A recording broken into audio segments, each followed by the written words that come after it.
I think we're set now. Yay! Hi, stream.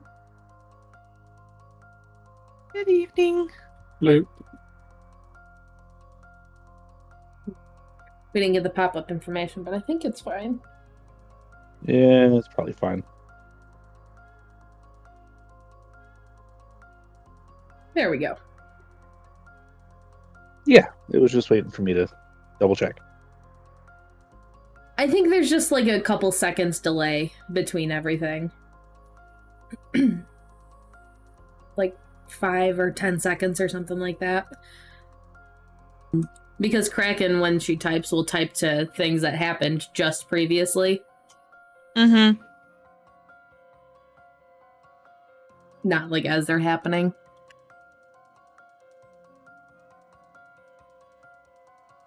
What is that? You're so cold. Why are you in the house? Go outside and play. Your nose is all muddy. What did you do?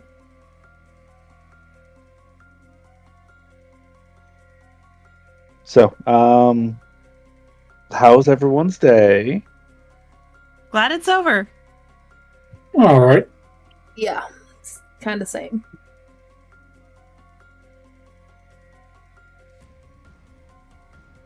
Cool.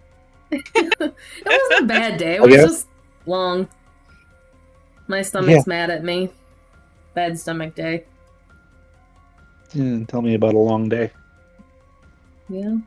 I have expressed my disgruntledness to all of you. I love Nen's tiny coffee cup. Do you have like a kettle? The copper kettle? It's not copper, it's aluminum, and it's bread. I have...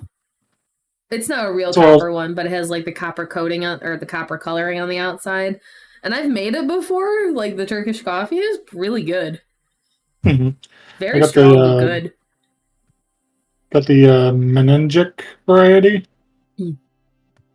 which has like a type of pistachio mixed in. Interesting. Gross coffee. You're gross. I mean, you're drinking dirty bean water. Hot bean juice, thank you. Dirty bean water. Same thing.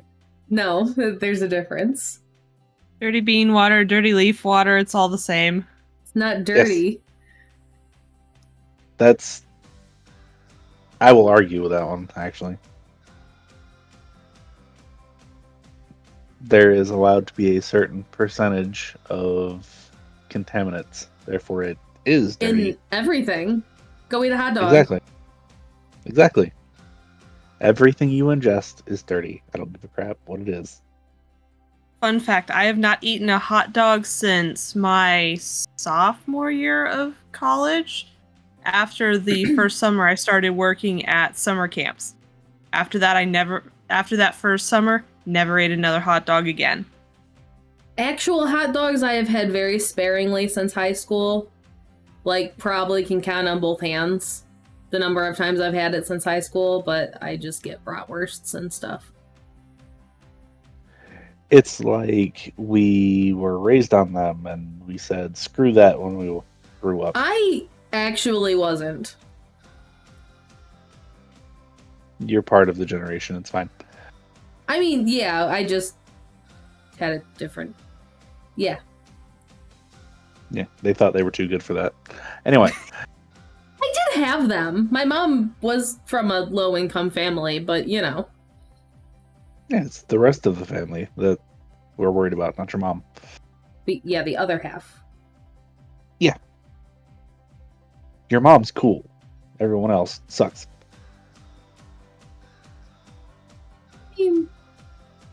Sure. Yeah. Don't forget we're streaming, so maybe we should plead the fifth here. Yeah, like I said, your mom's cool. We like your mom. She gives you lots of streams. And she gives you lots of good ideas. She does, actually. The whole Leon's graveyard thing, absolutely 100% came from her. We like Leon and his graveyard. Well, I mean, Leon wasn't, but like the whole graveyard episode, 100% Yeah. was her idea. So, like I said, we like your mom. She has good ideas. She has given me so many ideas for the Detroit stuff just because she's a weird repository of knowledge.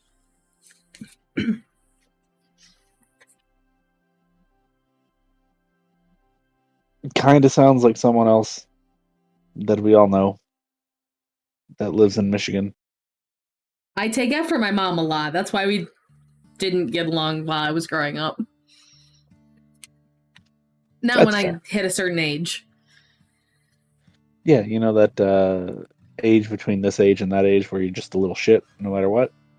Yeah, mine was when I was 18 to about 23. There's a reason why I didn't give a specific age. I will. Stupid decisions. Some people it's younger than that, so. Yeah, no, mine waited until I graduated. Yeah. In any case, speaking of Michigan, we are going there tonight. So excited. Hopefully everyone is fully ready. Yes. Got my flannel and everything. Yeah, which you're probably going to need because it's in canon end of March. Meaning it's still cold and probably got some snow on the ground. Yup.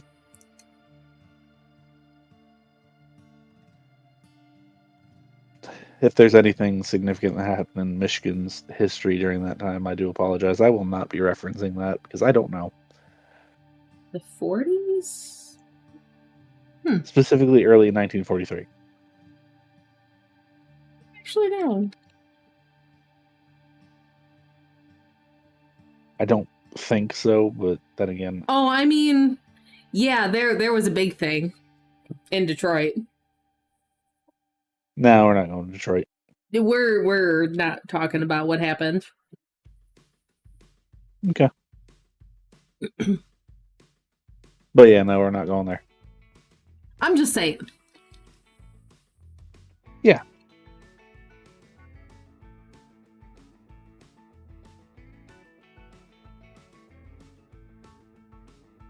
All right. Well, I am ready if all of you are. Yeah, let me go into our intro.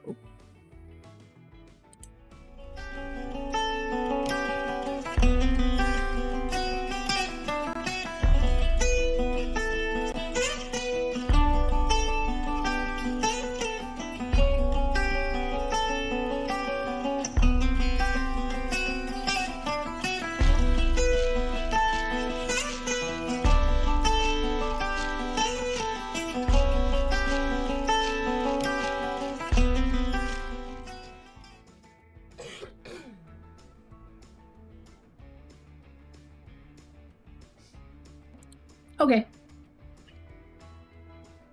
Oh, hang on. Uh-oh. Uh-oh. Okay, we're good.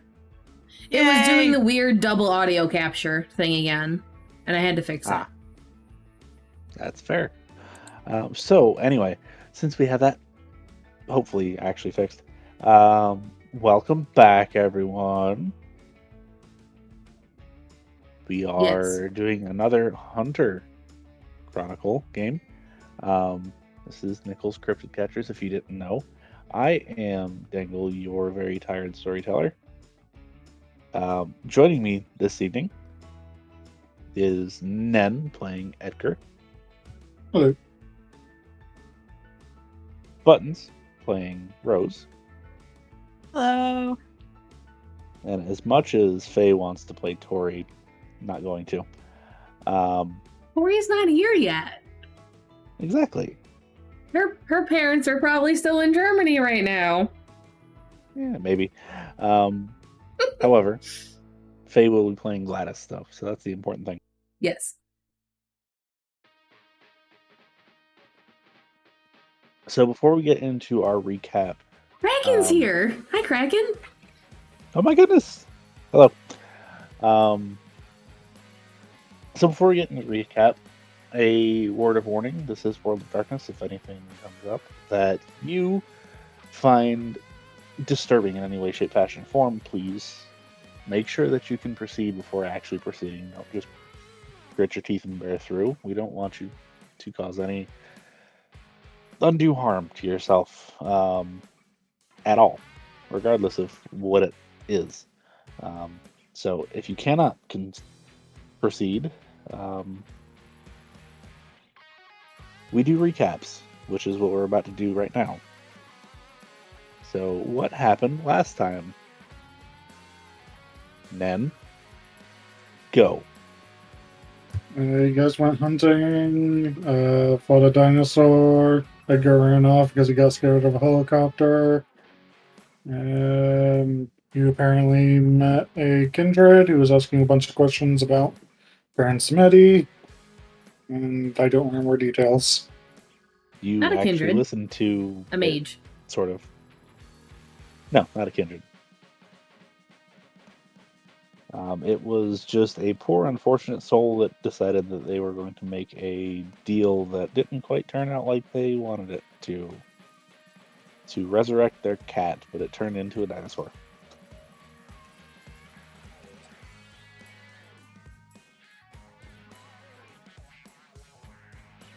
So yeah, that was fun, wasn't it? Lots of fun. Absolutely. For sure now. Edgar absolutely 100% noped out when he saw the army uniform. He's like, not doing that again. So that's fun. And you made a new friend. And got a new neighbor. Officially. So, are we missing anything? Anything important, at least? Except maybe the gap between Gladys and Rose is widening a little bit. Fair. Let's see if we can drive a wedge even further this time. We also got a new neighbor. Yeah, I said that. And we also got the dude's journal. You did. Which you briefly looked at, if I remember properly. We glanced at it when he handed it to us, but didn't get to do much with it before things literally started crumbling around our ears. Yeah. So I need your Roush. Wait, that's the wrong game. So I'm sorry, Gladys would stake herself in the sun if that happened. I could see it. So we are joining our cell back at the garage. The new neighbor is fully moved in. They're doing grand opening. It's been a couple weeks. How have you spent your couple weeks off? Gladys has been attempting to modify or redo her crossbow bolt thrower thing. How so? Into a little bit sturdier and firing a little bit heftier projectiles. Okay. It may be Like something larger similar wooden to chunks. stakes.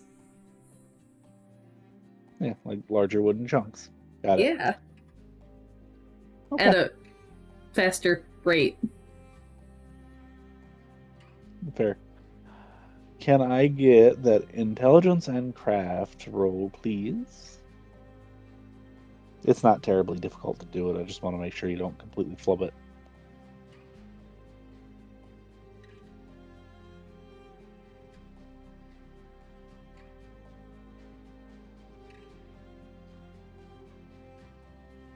Five. Yeah, you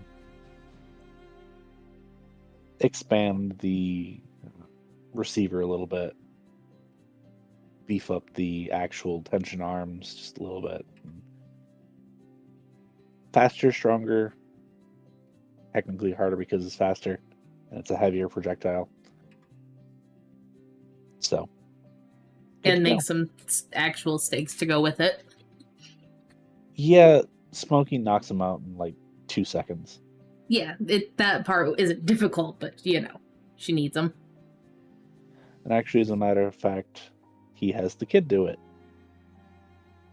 Nice.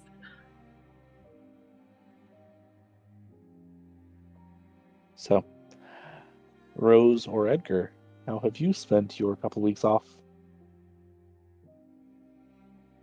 Edgar will mostly spent his time actually trying to learn more about cars so he can be more helpful with the garage. Okay. No role needed. You just actually try to learn from Smokey. Smokey's a terrible teacher, but you're trying.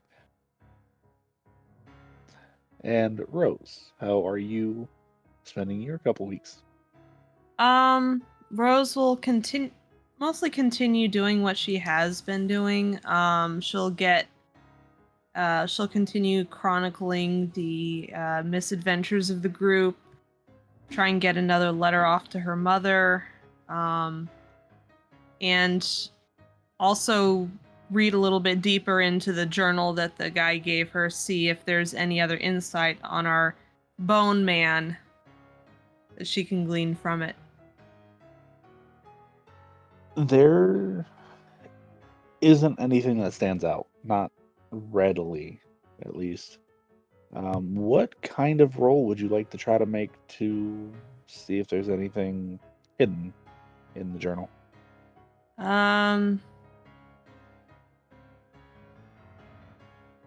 Either intelligence in a cult or maybe wits in a cult. Would either of those work?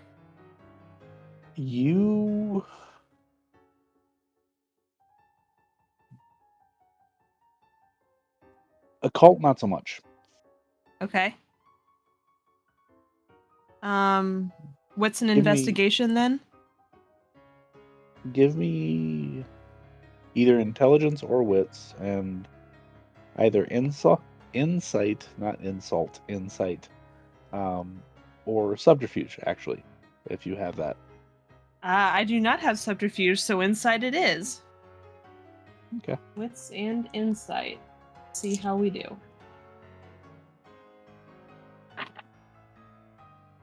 Not bad. 4. Okay, so you notice a pattern, but you don't quite figure out what the pattern is. But it's certainly in the later sections of the book. In the journal is where the pattern is. Maybe with a little bit more time, you can figure it out, but not quite. So, like I said, a couple weeks goes by after you get back, and Eugene moves in next door, and everything's going great. It's nice and quiet, nice and normal for once. Almost makes you let your guard down. Almost.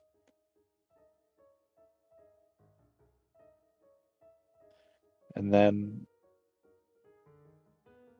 closing up on Friday, ready to go home for the weekend, and you get a call from the front. Hey, we got one last customer. They have something for you real quick. Yeah, I'll be right there. Gladys goes. You go out front, and it is Edgar's old friend. Oh. She'll poke her head back. Edgar!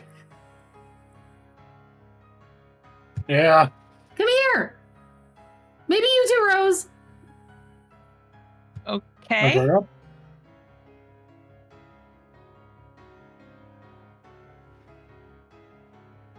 Good news and bad news.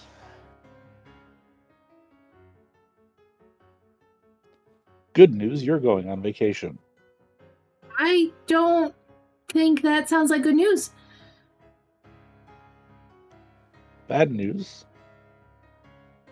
you're going on vacation in the snow. Ugh. We were just in the snow. Right. This one's a little bit further north, though.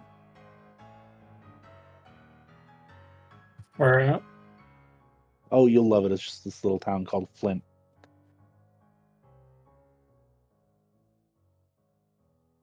No, so not too far from home. Okay. We've got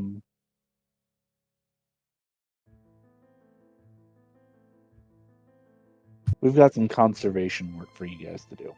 Conservation. Yeah, people have been being attacked by something. Does that mean this is a tag and bag? Ideally. Do what you gotta do, keep yourself safe, though. Have it on good authority that your new toy that you've been working on might be useful. Oh, that kind of fun. That kind of attack. Yeah, well, the one that's actually doing the attacks, we don't know exactly what it is, but it's being hunted by some of them. That's strange. We have a feeling we kind of know what's going on. Are you going to share? It's either one of the weird mindless ones that just kind of goes around and breaks shit, or it pissed the other ones off. One of the two. If it's the former, just let us know and we'll provide extra support. Do not engage until you know for a fact.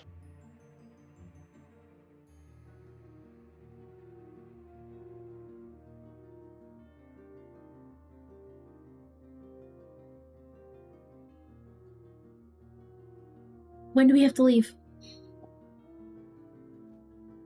Sooner the better, but I think we can afford you the weekend. I mean, we kind of need to get winter gear stuff. Maybe you lot do. Yeah, about that winter gear, we've already got some for you. Oh, good. So you don't have to hunt it down. But if you do want to take the weekend, it's by all means go ahead and do that. We don't think it's going anywhere. And, well, yes, it might hurt someone. We would rather you be well rested and prepared. I mean, at least a day or two to get some stuff ready and together. Exactly, the weekend. We'll fly you up. Okay. That way you don't have to drive. Okay. We've got the house you can stay in as well. So Okay. I feel like a house is probably a little bit more nice than a van or a bus, especially in the middle of winter. Yeah, probably.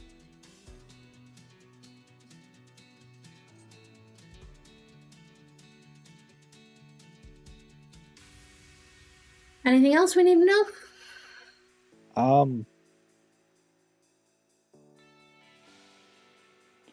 The ones in the area that's hunting, the one that's attacking people,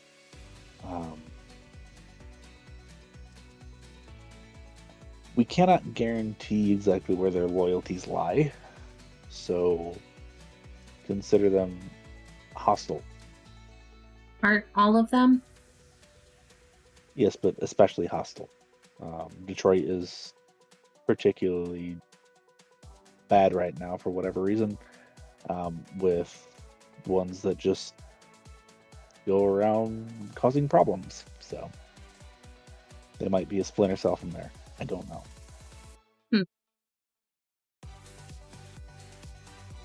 Do we know enough to know the implications of that? Give me an intelligence and a cult, and all of you can actually roll it because all of you were at Garrett's house and did some research. 5. 5 with Three. a crit. So Gladys would know enough. Rose would know that there's different sects, but she wouldn't know which sect they were talking about. Edgar would just assume that it's kind of like good guys, bad guys type thing. Knows that there's different groups, but has absolutely no idea how many. I didn't realize Detroit was where they congregated. That's Those ones, at least. it's starting to look like they're wanting to, but I'm not 100% sure they're going to stay. Time will tell. We're doing our best to make sure they don't.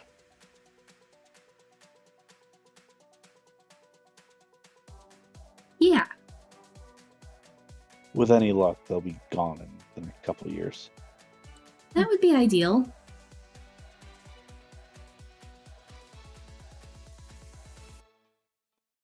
Any questions? Who's our point of contact when we get there? Are you coming with us, or is there someone else we're meeting? I will be your point of contact. Turns out it's actually my summer home that you're staying at. Oh. Well, we appreciate the hospitality then. Also, you don't have to cook. My wife will be there.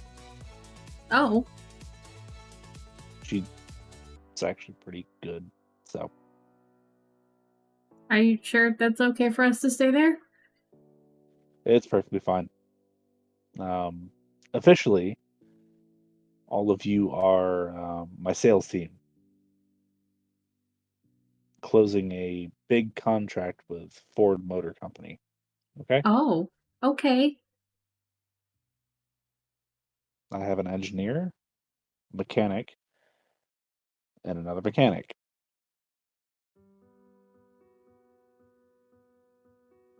Edgar, she knows you. She knows you're not an engineer. I'm sorry. Fair enough.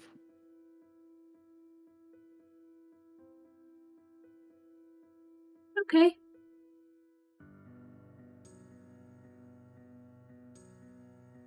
So, I will see you at the airport on Monday then, I guess. Yeah, what time? Just show up. We'll leave when everybody's there. How are we gonna... Are we just packing whatever we need? Whatever you want. Whatever Okay. you need. We're not taking a commercial flight. Oh. I mean, because I know there's not a lot of questions asked, but I think some things might get questions asked. Like what? Like if I bring stuff to make bombs. Well, that's why you put it in a toolbox. Yeah, I know.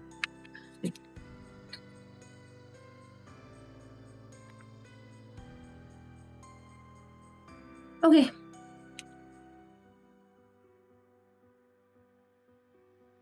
Okay. Have fun. Enjoy your weekend. Yeah. And he will step out the front door. And the bell chimes behind him. Lock. Sign off. I need to get hold of Smokey and hope he has some more stuff ready. Oh boy.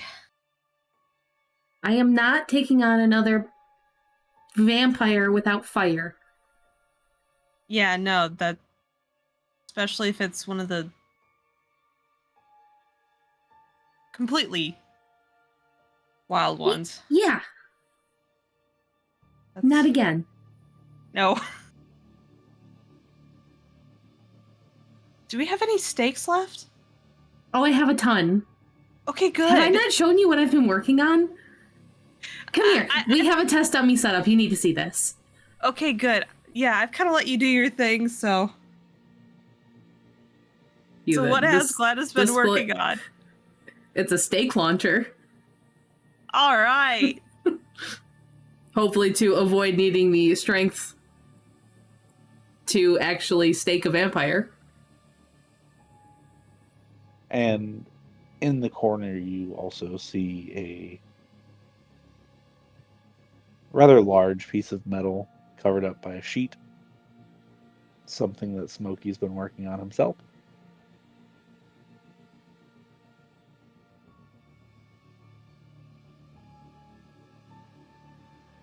So what is it going to take to fire this new thing? It's the same roll.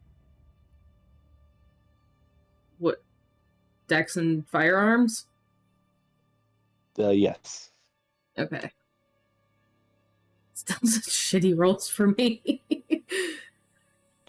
Yes, but it's applicable, unfortunately. Yeah, I know. That's fine.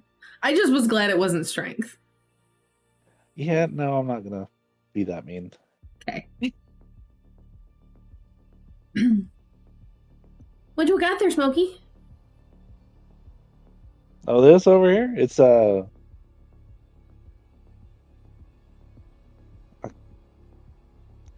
it the crap cannon. Crap cannon? You made a That's thing that not just literal, fires is it? random junk? Yes. I love it!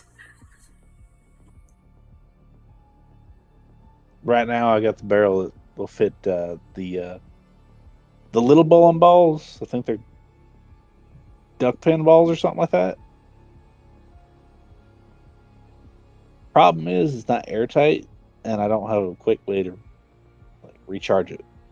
So it's kind of a one and done thing. Yeah, but it's awesome. It is.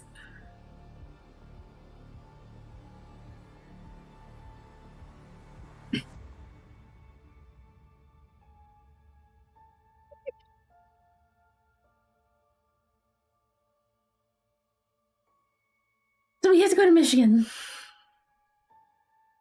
I'm sorry. It's cold up there.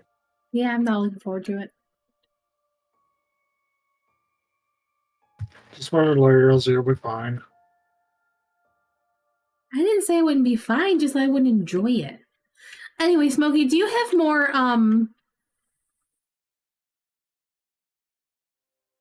of your stuff? I mean, I do. I want to make some more ready-to-go Molotovs. Fine. Just I don't hoping you need actually all drink of this it. time. I was hoping you actually drink it this time. I did drink some of the last ones. That's why I need more. Sure. We actually did. We got Eugene with plastered on it. It was really funny. It was hilarious. I'm sorry I missed it. Eugene's kind of weird. He is. But so are we. Yeah. Yar.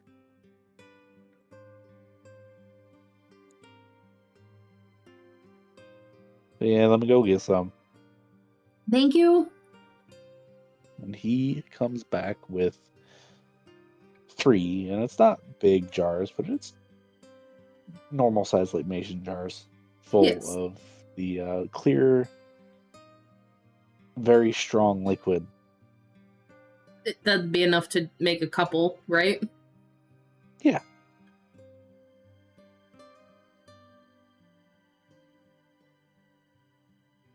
How many do I get? Well, you drank 1 last time. You've used 2, right? Yes, I had 15 down to, so I had 13. So you got 16. Okay.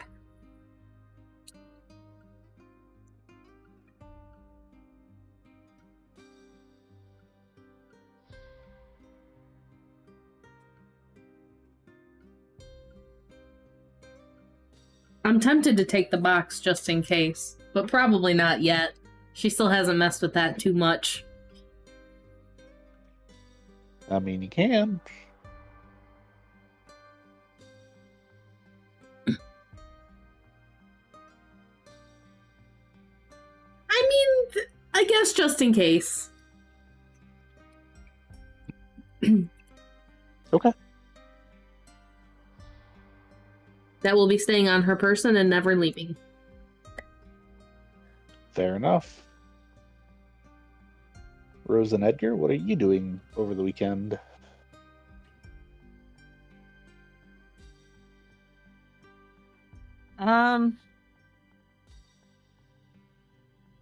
Mostly just the same maintenance on the rifle and the shotgun to make sure they're both in working order, acquiring a little more ammo.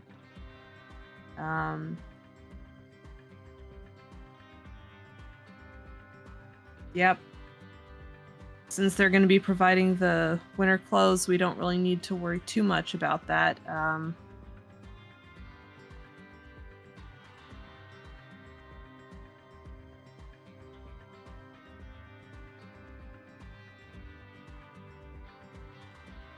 Okay. Edgar would be doing much of the same. He would also bring up his old winter gear from when he was living in Wisconsin.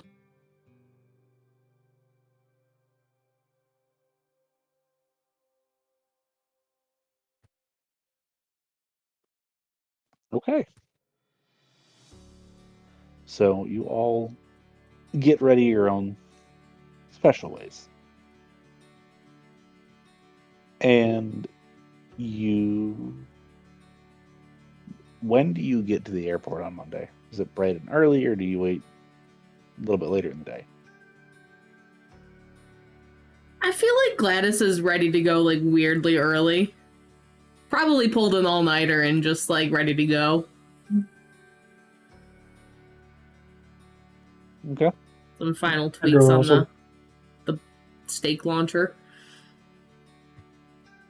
Edgar would be up bright and early as well.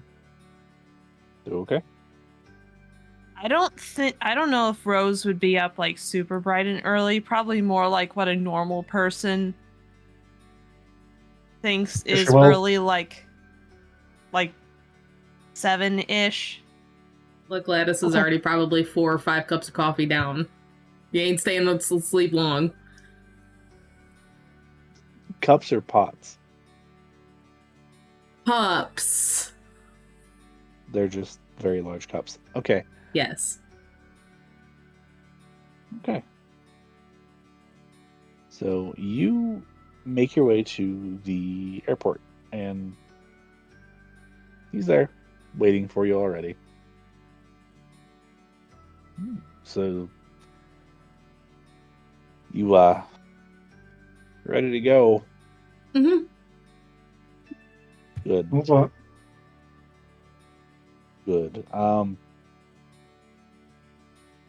have a place for you to start when we get there. Why, did something else happen? Area of the most recent attack. It was last night. Person's mostly fine. Got scratched up, but They're not a... managed to get away. No. I can explain their process if you want, but it's not... They don't just bite you and... Oh, I know, but they can happen. do other things. Like make you obey them. Yeah, I don't think that's what this is. Can't be certain, but don't think that's what this is.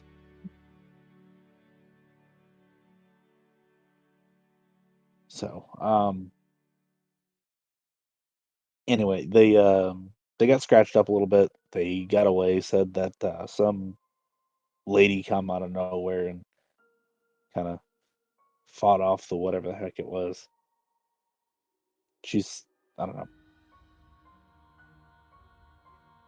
You'll have to talk to him. He'll be able to tell you a little bit more about them. Okay. Anyway, hop on.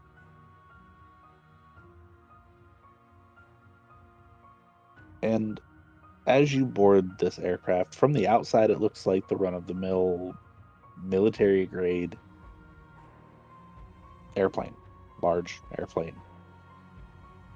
When you get inside, it's actually done up quite nice. Wood floors, there's actual paneling on the outside to muffle some of the noise. There's like a plush wooden couch in there. There's a bar in the back. Like it's nice. And as you take off, he goes back, he pours himself a drink. So, is there any questions that you have for me before we get there and land?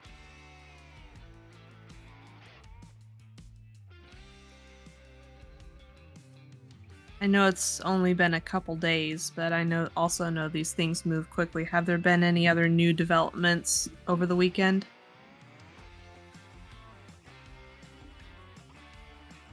Just one of the other ones actually jumping in and apparently helping.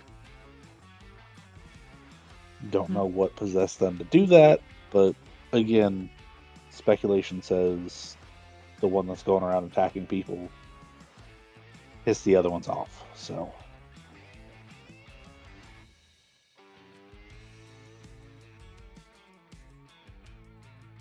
Do we know types?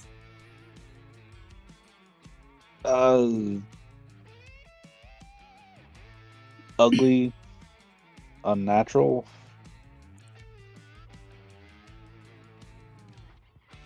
Right, but like they have different kinds that lean towards different things.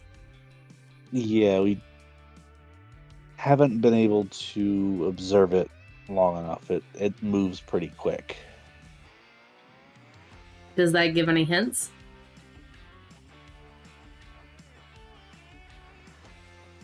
To Rose, it would help at least narrow down the disciplines. And Gladys, it probably would help narrow down some disciplines. Edgar, if you want to roll and see if you remember anything from what you read, you can.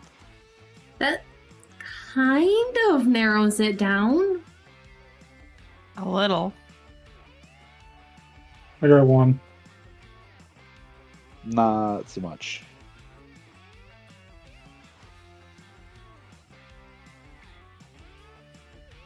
So that's a good start, right?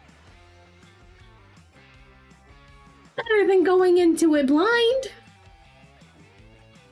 Well, if it's quote unquote unnaturally fast, that also means that we're not going to be able to chase it. No. We're going to have to outsmart it or outmaneuver it. I mean, it's dead. I'm sure its brain doesn't work that well, so I'm sure you probably can outsmart it. Depends on how dead.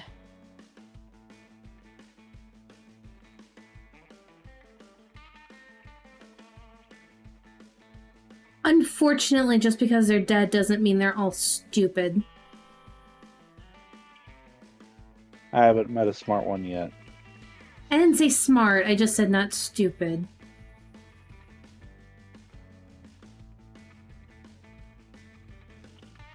Exactly. It's also because the smart ones know to keep themselves hidden. So you're not gonna meet the smart ones. Right. In any case, anybody else want one while I'm back here? Naturally. Sure. Yes, but I don't really know if it'll mix well with the amount of caffeine that I had. It'll Maybe be you fine.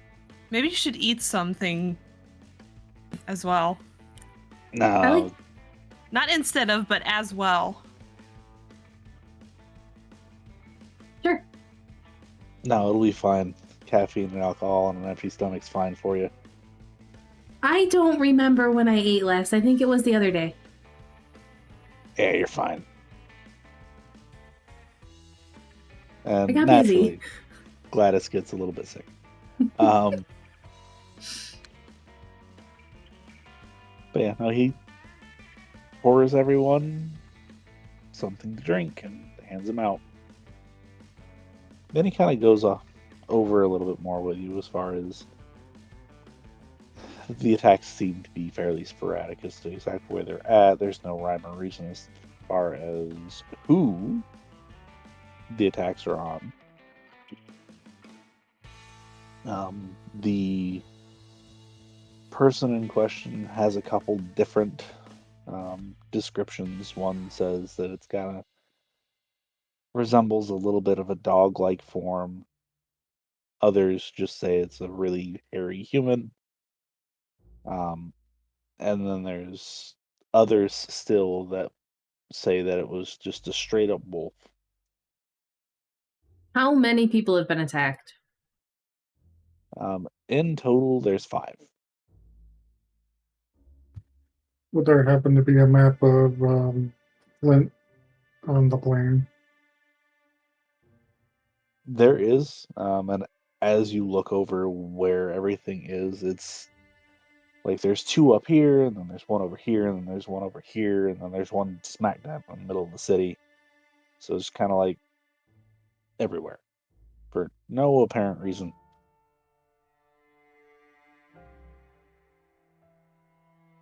And are they being attacked and like consumed in some fashion, or are they just being attacked and left to expire? So 1 person did die from their wounds. Looks like they were eaten, for what that's worth. Drained of all blood. Everyone else has been like scratched and bitten or something of that nature, whether it just be bitten or just scratched or something.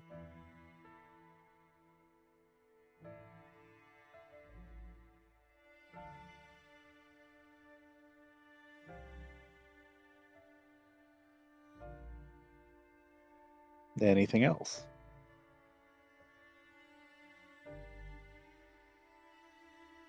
Is there any prior history of something like this happening before? Like even like every 100 years something like this pops up, or old folk tales about something stealing children from the woods, anything like that?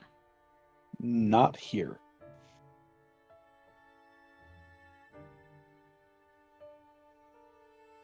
There's Not old Native American stories of like Wendigos, but that doesn't quite fit the description for this.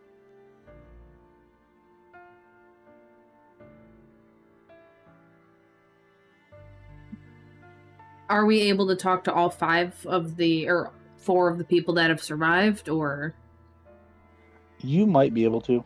He gives you addresses of where they're currently at.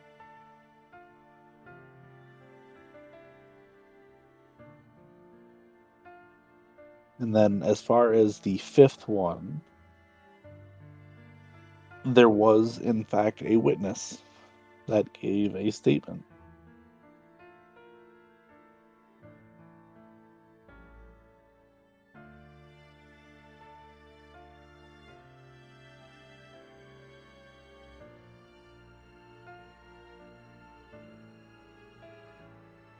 Do we have access to that or to the person? You can absolutely go interview them as well.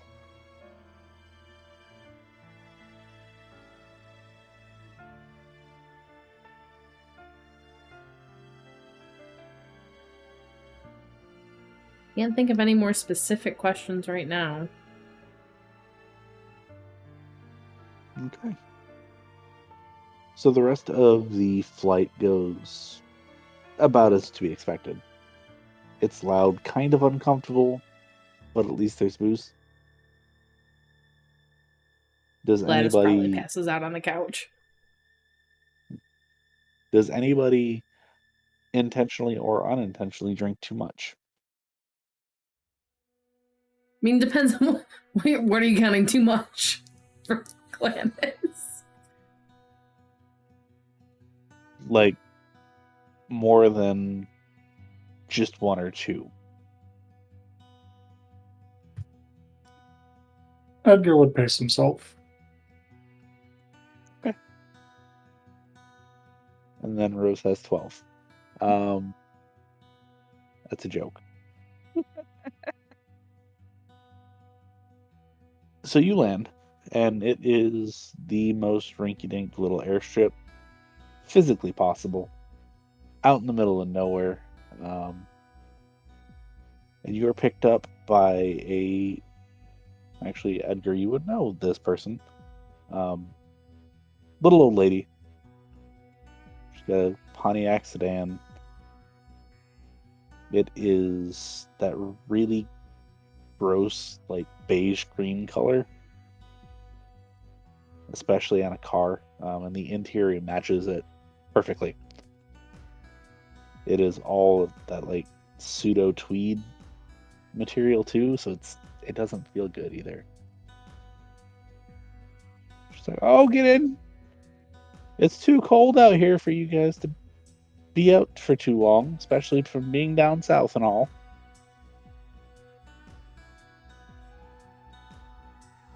Okay. Thanks. You have such an interesting car.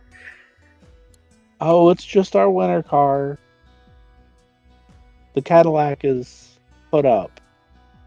We don't want the salt and the water and the snow to eat that one away. No, that would be awful. Yes. And she actually attempts to help those of you with luggage, with your luggage. The toolbox gets a and doesn't get picked up.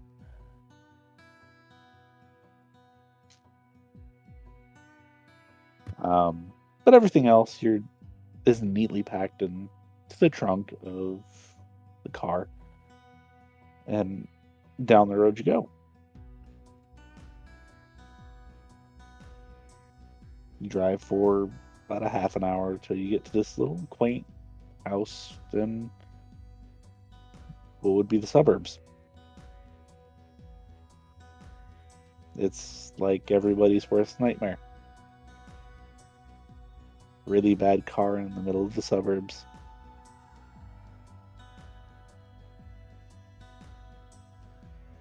You go inside, and the positive part is fresh baked cookies.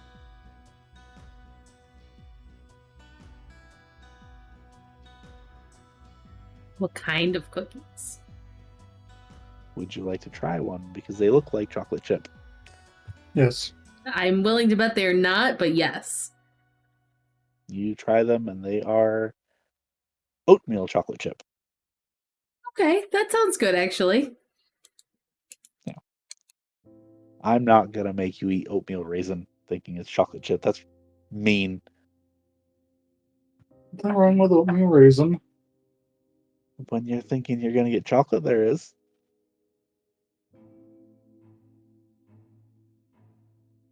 Oh man, these are really good. I made them specially for actually Edgar. Oh, thank you. Feel like a good, almost home warming gift, since we're right there by your mom. And it's been a really long time since I've seen you.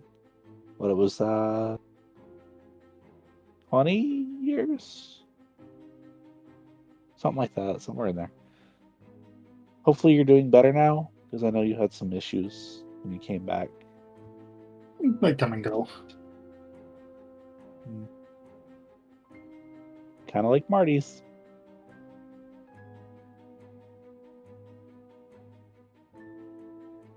Anyway, dinner will be at 5. If you need to use the car, you are more than welcome. I know that you have lots of business meetings to go to. Marty says that he's going to trust you guys with handling those. Since it's a lot of the technical mumbo jumbo that he doesn't really understand. Yep, that's definitely why we're here. We're all really good at that. You look like you are.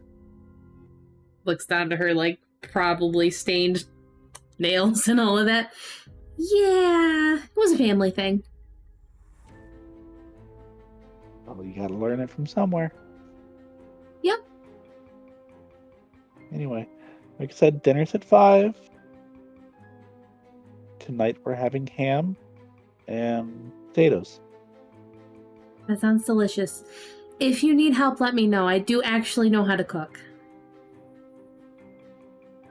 I've got it handled. You just worry about your business. Okay. And she will lay the keys on the counter and let you get settled in as you so see fit. Still pretty early? I mean, ish? Yes. Yeah, it's just barely afternoon. Are any of the people near us? There is actually one that is not too far away. You can almost walk if it was just a little bit warmer.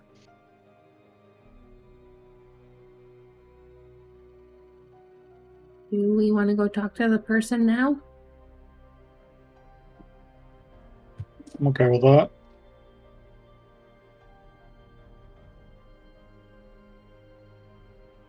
Okay.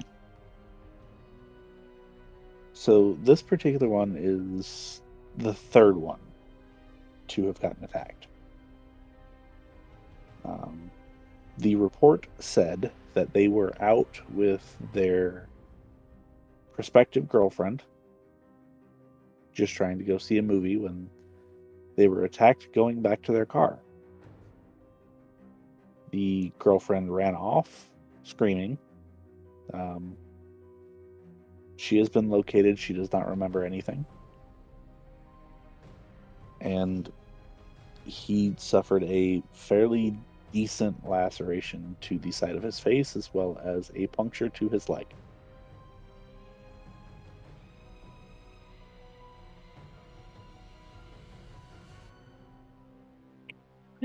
Is he still in the hospital then? He is actually at home.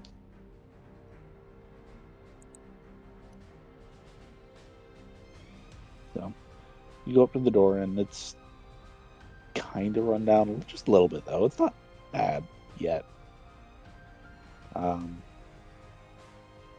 Door swings open, and it's a 60-plus-year-old woman. She looks like she smokes, if that's any indication, and she is currently smoking. So, yeah, what can I do for you? What was this person's name? Jackie.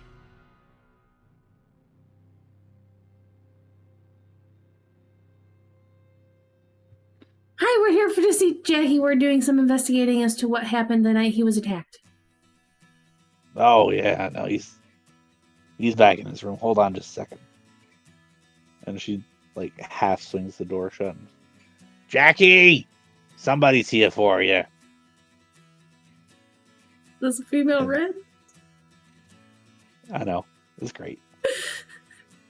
And you can just hear a muffled from the back. And you can hear a thunk, thunk, thunk, thunk, kind of like crutches across a wooden floor. And eventually, coming to the door is a young man. He's early 20s. Seems to be fairly physically fit. He's kind of stares at you and is like, what do you need to know? I already told cops everything. Right, we're with a different... we're not with that station. We're doing other investigations because there's been other people that have been attacked in this area. And so we're doing a more specialized investigation. Okay. I told them, and I don't know if you can actually see the report, but they scratched me on the side of the face, and he kind of turns, and he's got a big gauze on the side of his face, so you can't actually see the wound. And then he pulls up his pant leg, and he's like, and they stabbed me right here with their finger. Their finger? And just above the knee on the left leg, you can see a stitched up, what would be hole if it wasn't stitched. Yeah, Doc said that they broke the bone, just not necessarily fully break, but cracked it when they hit it. Still curious as to how that happened, but yeah. Are you sure it was with their finger and not like a blade that they had hidden up their sleeve or something? No, it was their finger. Okay. Because before they did it, they said, "I'm gonna bleed you like the pig you are." Oh.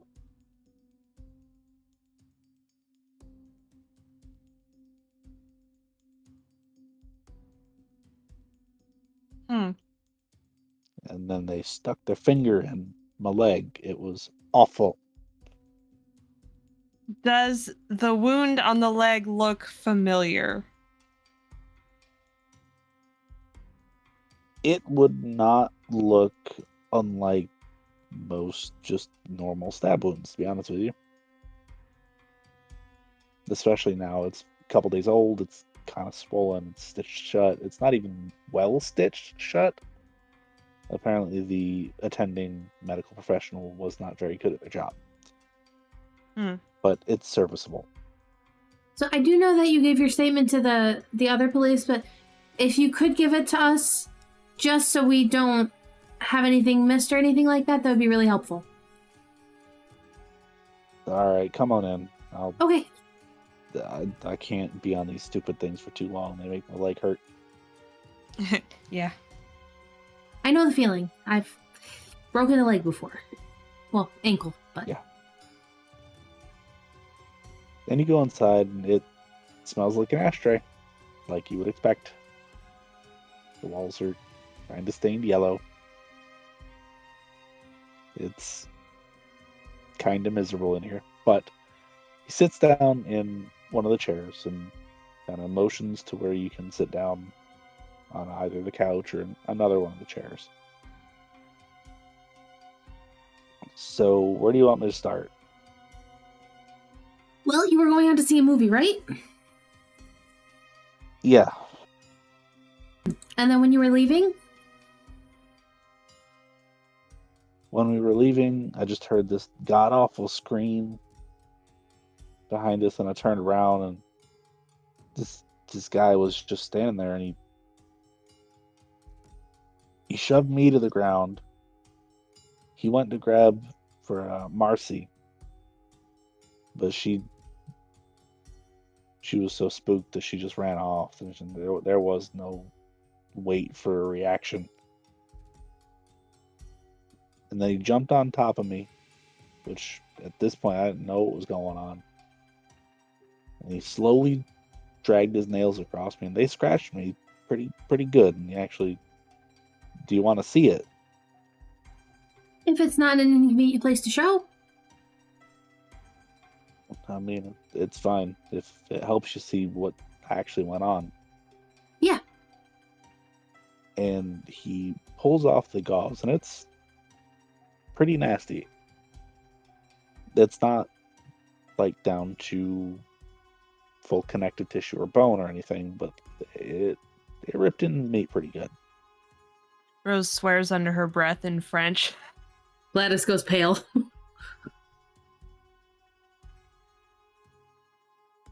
And it wouldn't have been so weird, except it seemed like he didn't even try. I see.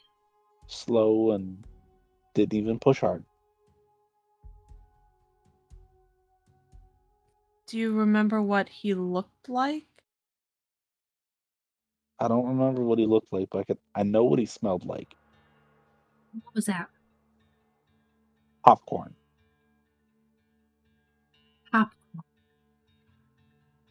Popcorn. I don't know why.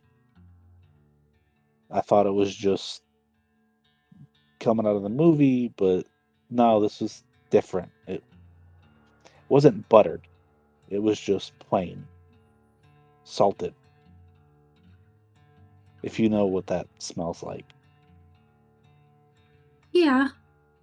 That's a very strange smell. And it's a very distinct smell. Yeah.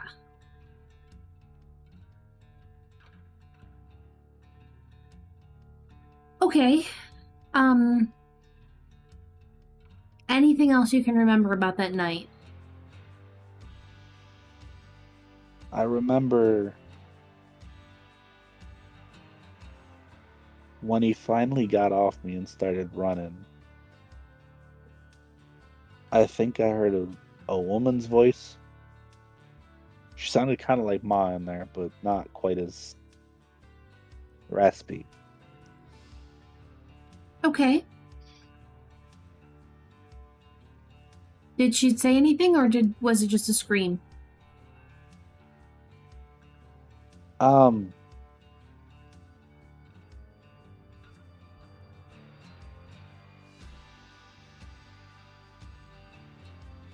She said something, but I couldn't quite make it out. Are you sure? Is he lying? Would you like to give me a wits and insight? I would.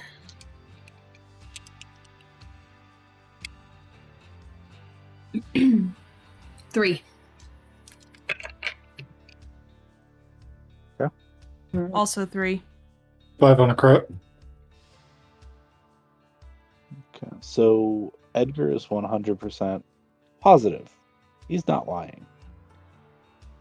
You two are like 85% positive that he's not lying.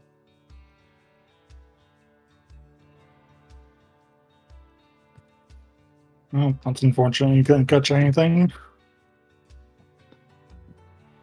I want to say that she was speaking like either French or Spanish or Italian or something. But definitely not English. Definitely not English. It was too wispy to be English.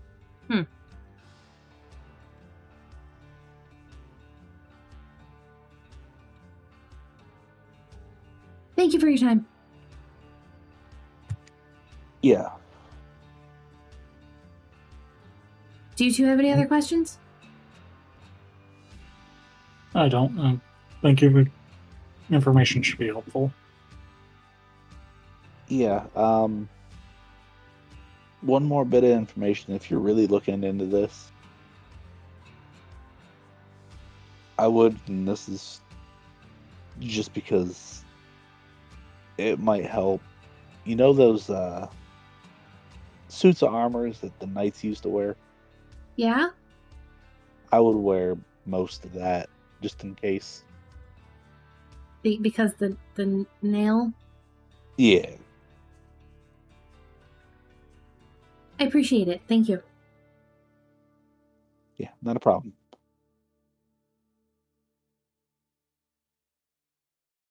Oh, I do have one last question if you don't mind. Okay. Aside from us and the police, have you talked to anyone else about this? Has anyone else come asking? Marcy stopped by, making sure I was okay, and I told her a little bit about it, but she still was seeming pretty shook up.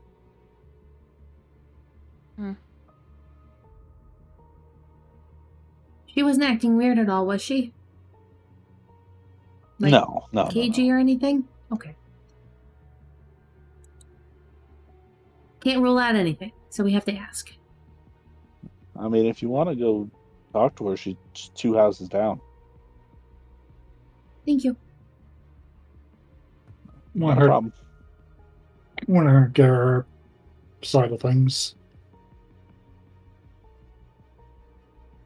Yeah, like I said, 2 houses down, the ones with the wrapped rose bushes. Okay.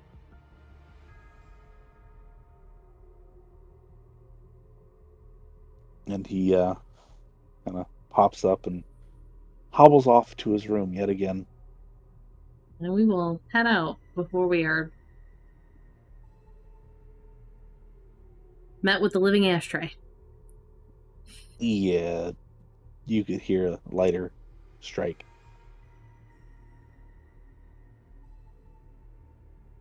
So, where from here? Girlfriend's house. We could. If she saw something that she wasn't supposed to see, she might be a target. Maybe not by that creature, but the others. That's true.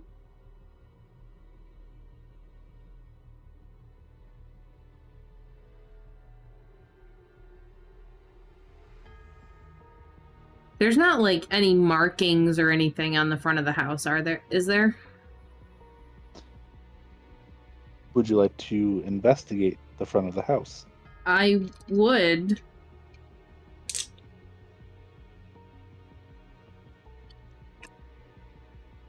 Intelligence and investigation? If that's what you want to roll. Yes? The way you're saying this makes me worry, Dengle. Holy shit. Okay. 4, 5, 6 with a crit. There's nothing on the front of the house. Well, too bad because I rolled 3 crit dice. That sucks. I don't get those too often on Gladys. But good news. You're 100% certain that there's nothing on the front of the house that would signify any sort of stray markings. Okay.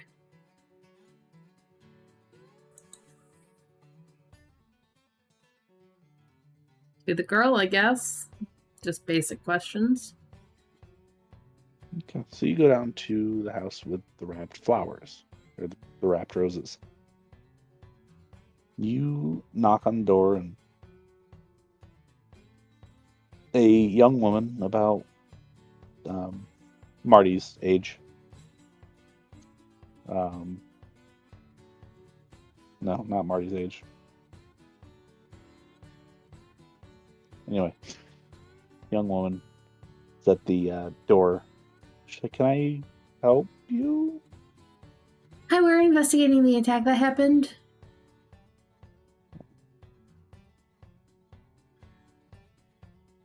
Yeah, I didn't really see anything. That's fine. We just wrapping up all bases and everything. So we just, if you could tell us what happened after you left the theater last night, that would be wonderful. What you remember, at least. Yeah. So I just remember hearing this really weird, like, sort of growl thing, and then turn around and I just see this guy. And have you ever seen a one of the really bad off World War veterans that like really let themselves go and like still wear the uniform and all that? I mean, I haven't seen it, but I can picture it. Yeah, I turn around and that's what I see, and he's got like the helmet on, and it's weird, and it just I couldn't. We just came out of the. It was a silent film too, and it was already kind of freaked me out a little bit. But this was a silent horror film, and it was about a vampire. It's yeah. Anyway, I didn't even give 2 thoughts about it. I just screamed and ran. There's And then nothing I wrong with came that. back. I came back after a couple minutes, and he was on the ground, and he was all bloody, and I didn't know what to do, and I just froze, and I don't know. There's nothing wrong with being afraid. It's okay. Yeah, it's not. Well, judging by what happened to him, it's not like I could have done anything, right? Exactly. You probably helped because you got away and then you were able to get him help. Had you been there, you wouldn't have been able to do that. Yeah, I kind of ran away and screamed, and people came running because I screamed. Exactly, you got help. Doesn't matter how you did it, you did it. I still feel bad, but I know that was probably the best thing I could have done. Mm-hmm.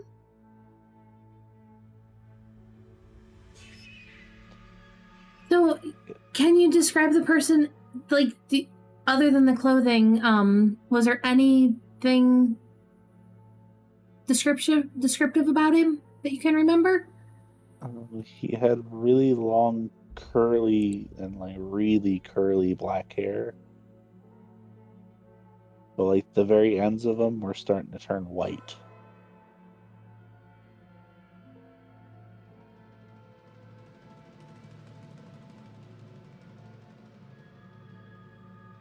He also wasn't wearing shoes, now that I think about it. Definitely odd for this time of the year. Yeah.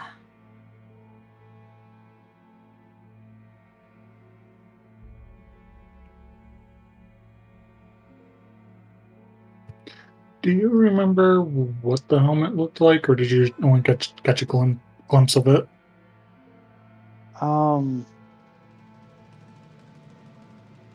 Just gonna think for a second.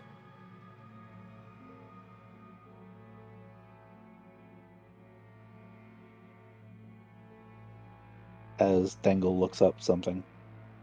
It was one of those really wide brim kind of salad bowl looking ones that's made out of metal.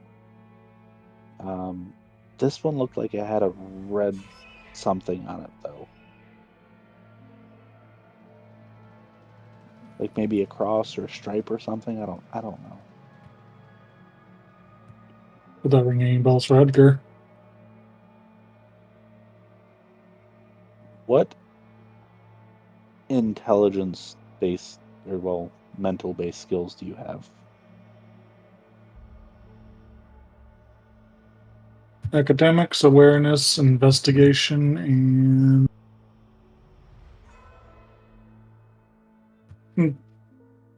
medicine technology. Give me composure and academics. And this is purely just to make sure you don't like freak out when you're thinking about it. 2. It could be a old medic helmet. The red stripe could be certain countries' special forces, or it could be like a faded out Canadian maple leaf.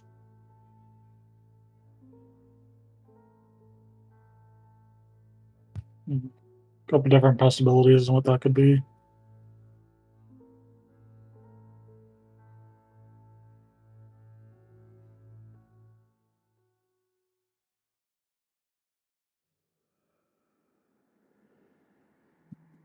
I'm sorry, I'm not more of a help. No, the description you gave was actually super helpful. Thank you so much. Yeah. He kept saying that he smelled like popcorn too. I don't know if he told you that. He did. He I did. thought it was weird. I thought it was just a stress response.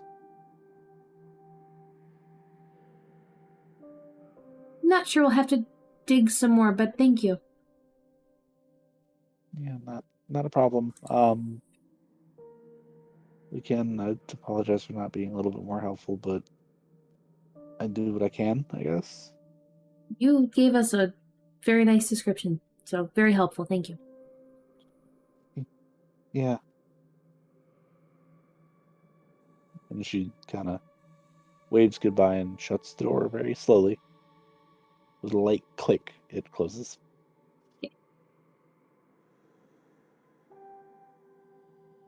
What do you want to do now?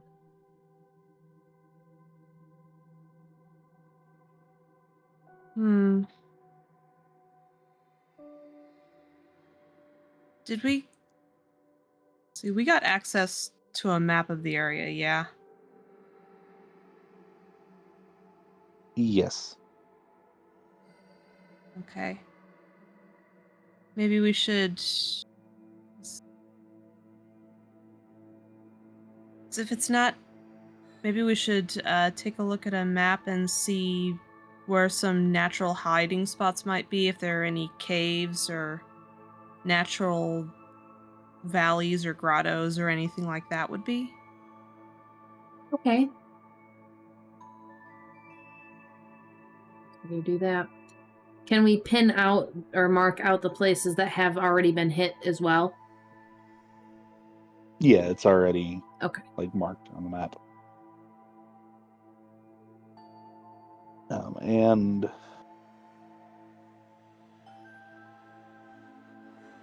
give me wits and academics, all of you. 1. Okay.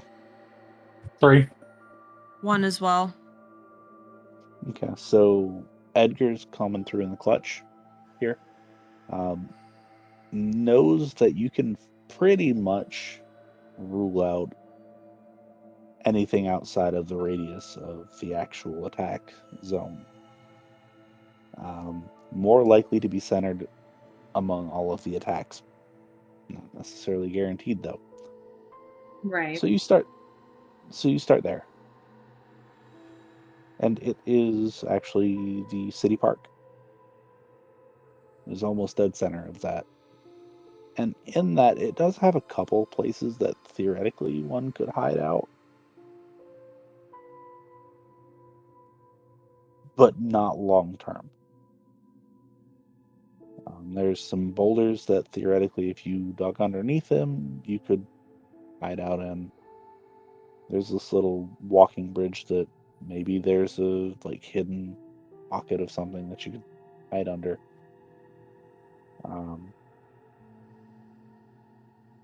There's a couple thickets of forest that might have something in them. But again, it's not quite knee-deep snow, but it's enough snow that you don't want to go trudging through. And it's starting to melt, so it's also muddy. And you don't see any tracks in the snow, period.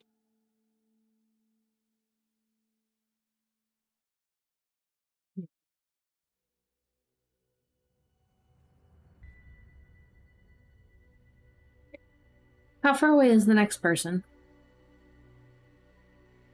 From here, it's about a 5-minute walk where they were attacked. Where they actually are is you would have to drive. Okay. When did this attack happen? Like the This closest attack, one? yeah, so this one would have been the second one. It would be the first living victim, which is about 2 weeks ago.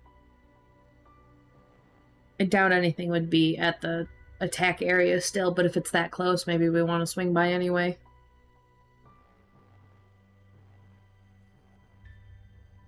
Okay. Might not be a bad idea. At least give us an idea of if there are any obstacles in the way. Might give us an idea of what this thing's capable of if it got there. Okay. So you head over to the next closest attack area, and it is actually out behind the local middle school.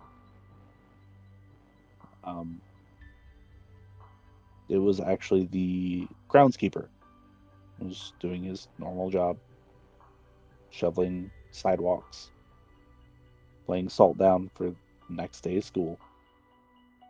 And he was out back behind the school and he was just shoveling stuff off and he got attacked.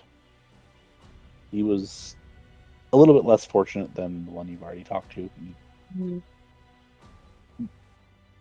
He suffered a broken arm. Said potentially has some lung damage, like permanent lung damage. But is going to survive. Maybe a little bit worse for wear, but at least he's alive. The principal of the school was the one that disrupted the attack.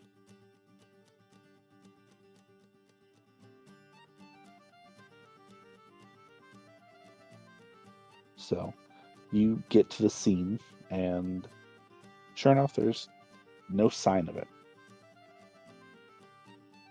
However, would you like to investigate the immediate area? Yes. Yes. Mm-hmm. Okay. So let me describe, and then you can tell me what you would like to investigate.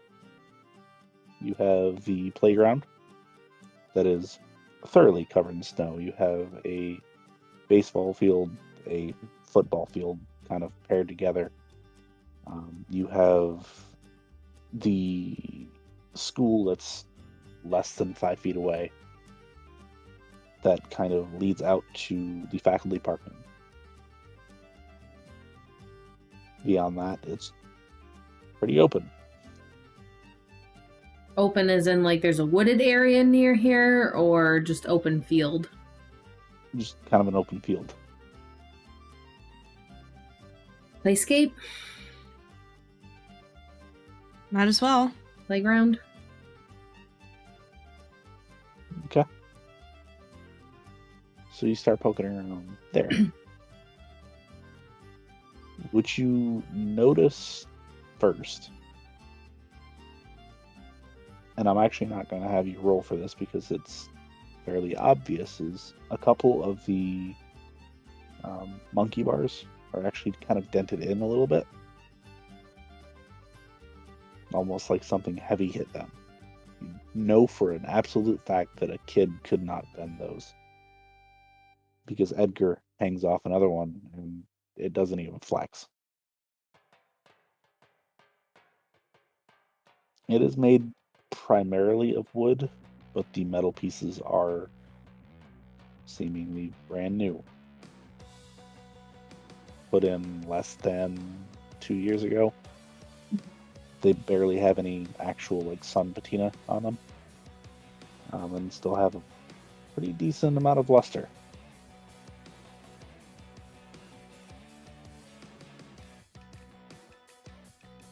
Is it just the monkey bars that have anything wrong with them? Just the monkey bars, which is the closest to the actual school itself.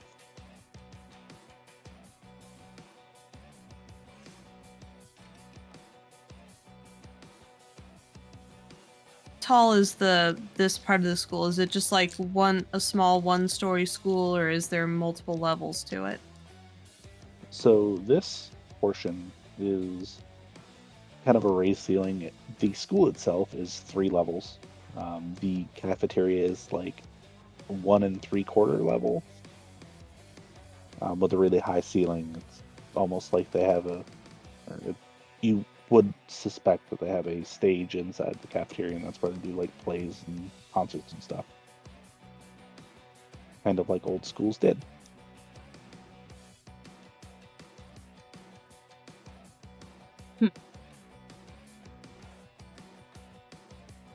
Any chance we can get to the roof and take a look at the wider area?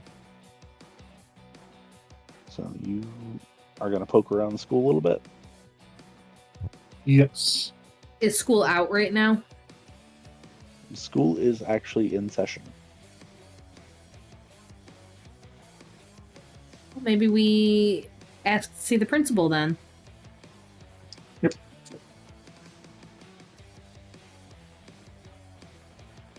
Okay.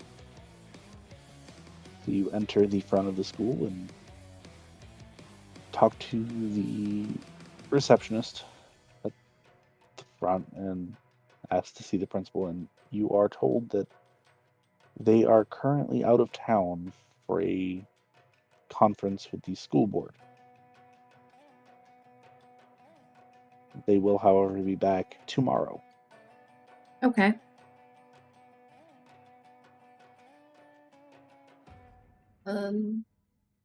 If Would we you like can- to set up an appointment?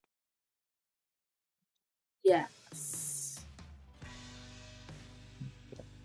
They give you the option of 9, 10, 30, 1, or 4.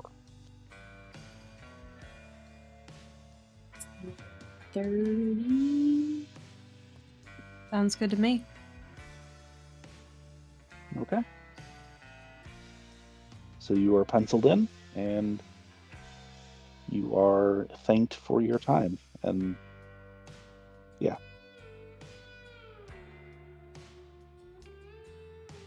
Little receptionist lady is like everybody's favorite aunt that never had any kids. Super sweet.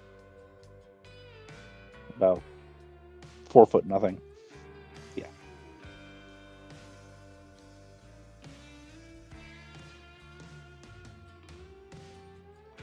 I don't know. What do you guys want to do now? I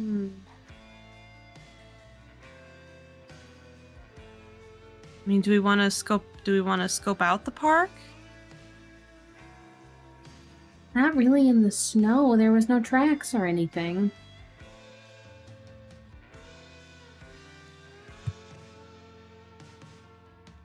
You always make snowshoes.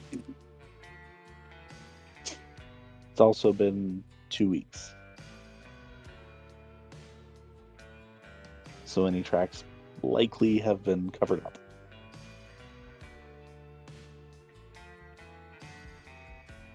But there was an attack that happened just like 2 days ago or something, right? Yes. Where did that one happen? That one was the isolated incident to the southwest of the city. And it's 2, 3 in the afternoon? It's about 2:45. How long would it take to get there? It'll take about a half an hour to drive down there, and then whatever investigating you do. So it'd be cutting it close to coming back to dinner. Yes. But if you're quick about it, you can absolutely do that and still make it to dinner on time. I feel like that should be the goal, is to not anger our hosts. Okay. But yeah, if we can do that. Sounds good to me. Okay. So, you make it down there to the scene of the attack, and this one's fresh enough to where you can still see the red in the snow. You can still see the signs of a struggle. And you can see 3 distinct sets of tracks, as well as a kind of like drag crawl mark away from the scene where a blood trail is leading away. Probably the person that got hit. Probably. Do any of them look potentially like they were made with bare feet? Well, would you like to give me intelligence and investigation to try to discern, or survival, if you would like to do that instead? 4. Okay. An investigation.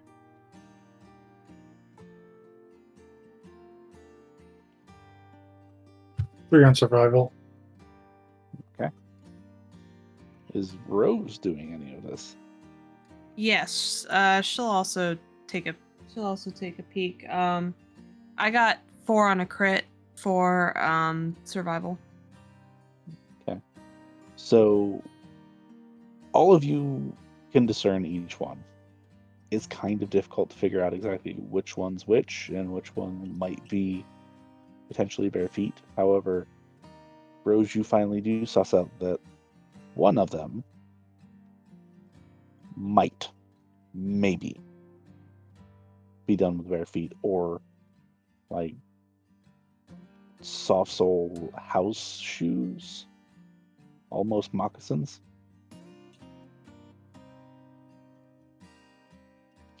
The others, the other three, are done with a various combination of boots and or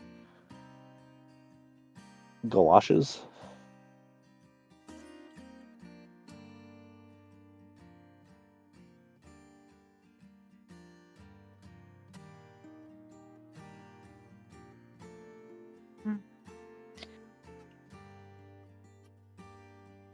And let's see.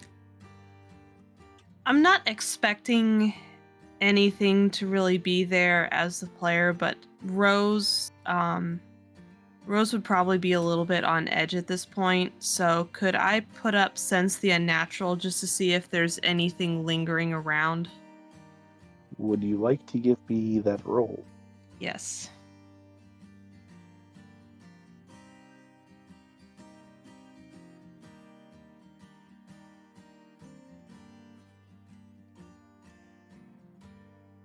I'm actually going to burn a willpower to reroll a couple of those. Okay.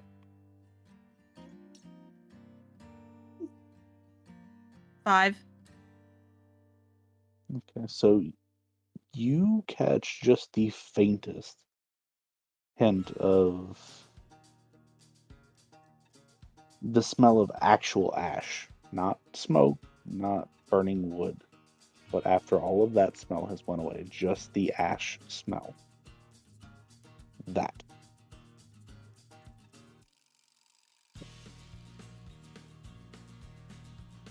And it is faint enough that if you weren't paying attention, you would absolutely miss it.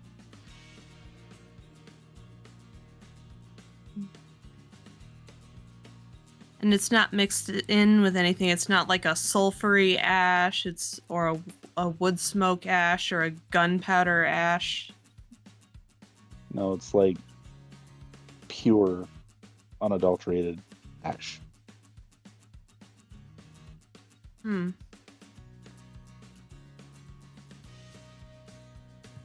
that?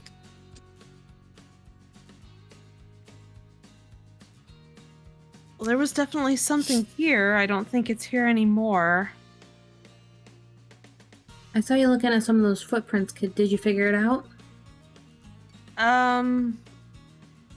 This one might be.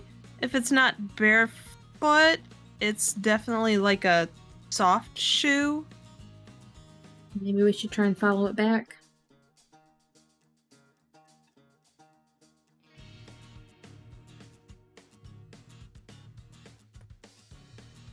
Let's go. Let's try and follow it back. If you would like to follow, wits and survival, please.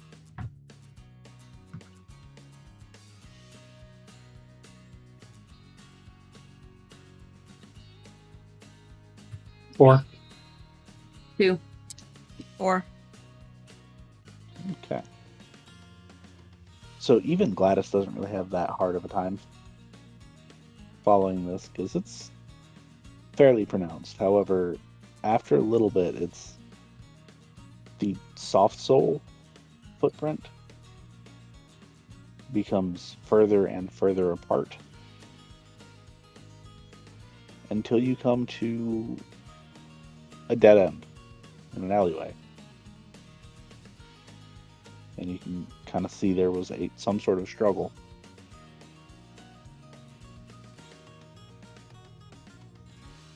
And as you're looking around, because I fully assume that everybody's looking around and taking as much time as they feasibly can without spending too much time, you find behind one of the large, like, rolling dumpsters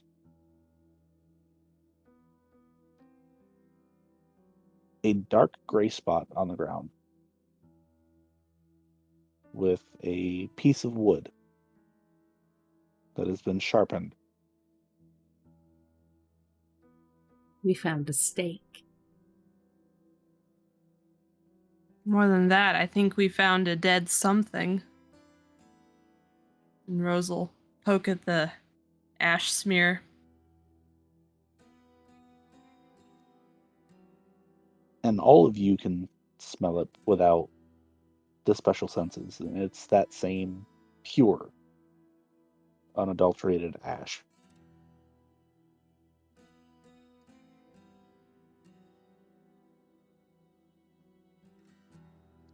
The clothes have been disintegrated. However, the metal that the being was wearing is still there. It is very dirty, tarnished now, but it is in fact there. Get up. You find a dirty old golden signet ring, as well as a silver cross.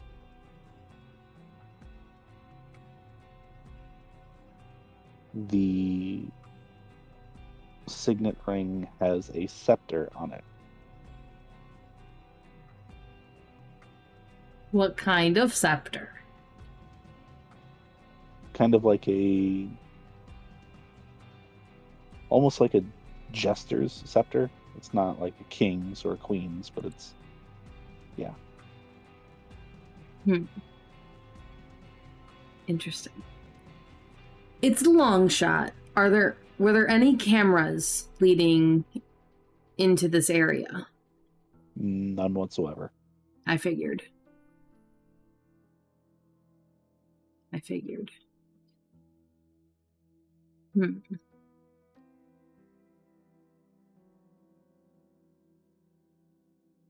No identifying marker on the cross whatsoever. Like, obviously the cross, but... Yeah. Nothing that would stand out. Nothing that would tell you it's this person's. Grab that at least. Okay. Take the signet ring too. I don't know if it's going to do much. Like I said, both are very, very dirty. So, like ashy dirty? Yeah, ashy, muddy, kind of all of the above.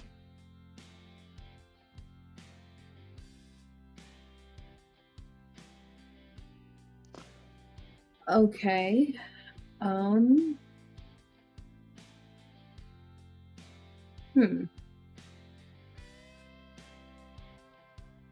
there's no more prints leading in or out of here other than the ones we followed. Not and that were you they can leading see. to this direction? Yes. Okay. There are no more prints leading in or out. Which is obviously odd because it's a dead end. We're sure it's a dead end? Yes. Is there some sort of roof access, like a fire escape? Nope. You said Can this... I get... I was going to say, Can you I said get- the strides had lengthened. Were they, like, still normal at a run?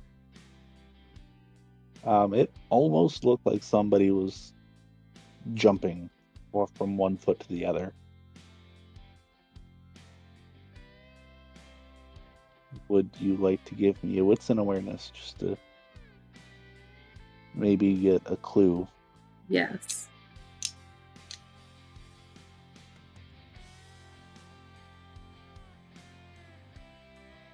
Three. 5. Okay. 3. Okay, so I burn one power. all three of you are kind of poking around trying to figure out where they could have went. Because all the doors, there's no handles on the outsides. There's no ladders, there's no fire escapes. And then almost simultaneously, you look up and one of the gutter systems just knocked off just enough to drip. And you can see that there is a tear in the tin, consistent with the marks on your friend's face.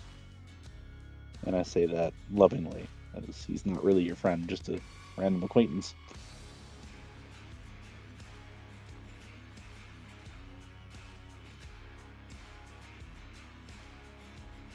How hard of a climb would it be for a mortal? It would be impossible. And let me be clear, there's no marks on the wall.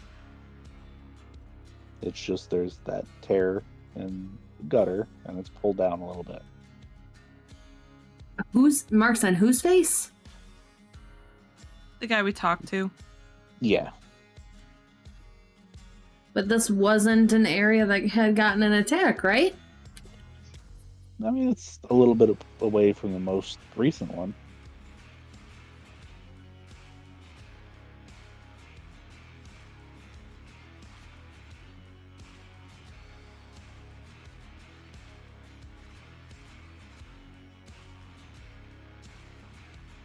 Interesting.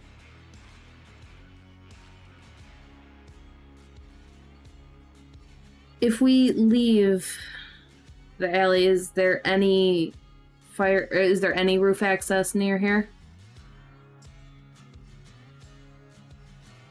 Potentially.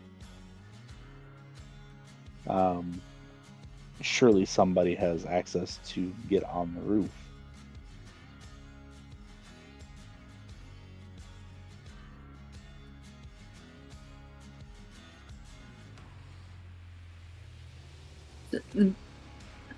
So there's claw marks, essentially, is what you're saying there. Yes. Okay. Just making sure I had that right.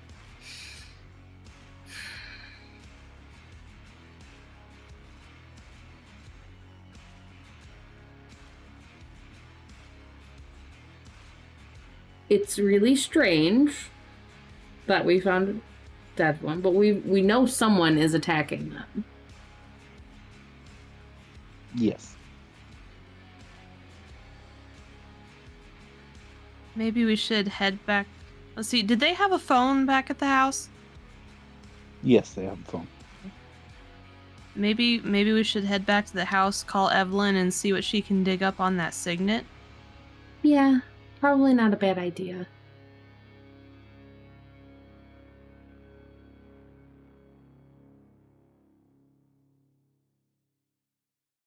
Okay. So heading back to the house? Yeah.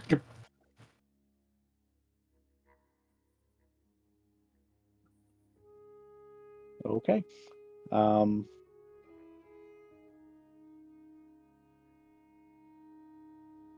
So you head back to the house, and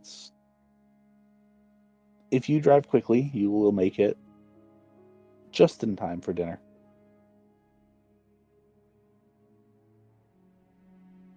Okay.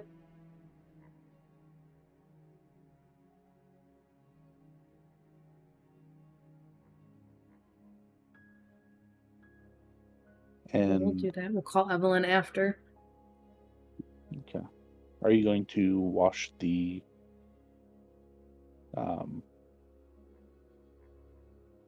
necklace and the signet off in the sink or something? Yes. Yes. Who specifically is washing what? Edgar can take it.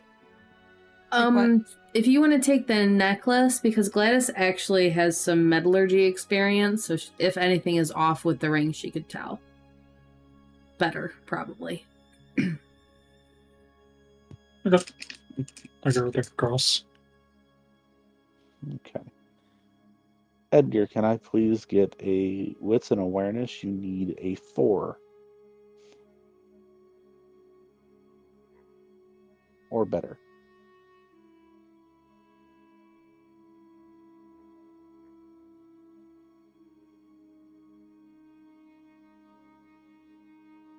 Three. So you wash it off and lay it to the side. Gladys. And I also get a wits and awareness. You also need a 4. Okay. Not my biggest pool.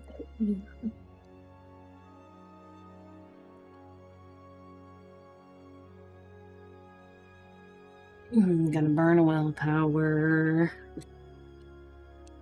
Ah. I met a 4. Okay. So there is something engraved on the inside of the ring. Okay. It is very small. It is very faint. Looks like it has been there for years, being worn away by constant wear. But you can just barely make out Mon enfant le plus cher. One more time. Mon enfant le plus cher. And I 100% guarantee that I mispronounced that. But I don't speak French, so.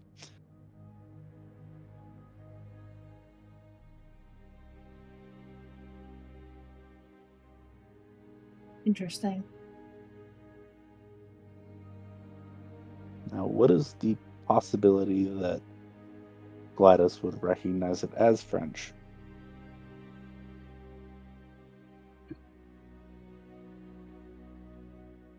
Intelligence and academics, then. Yeah, I'm not sure. Well, it depends on the library. Because if they're French in a library, then yes, but 2. You would be able to recognize it as French, I feel like. And we have heard Rose speak French. Edgar's read French before. Has he spoken it in front of Gladys? Would Gladys know he speaks French?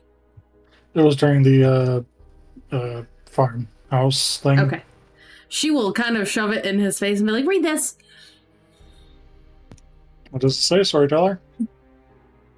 You mean you don't know what it actually says? No, I don't speak French. Something about my child in love. My dearest child. I was close for not having taken it since middle school. It's pretty good. Edgar would snatch a Gladys' hand annoyed and then take a look and translate it.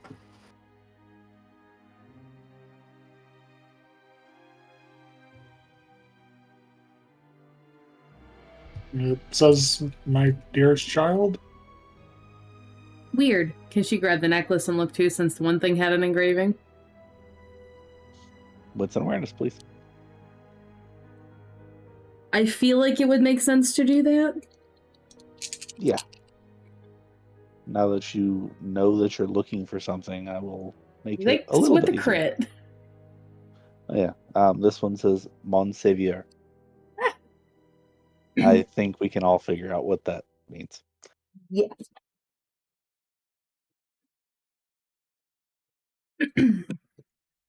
Interesting.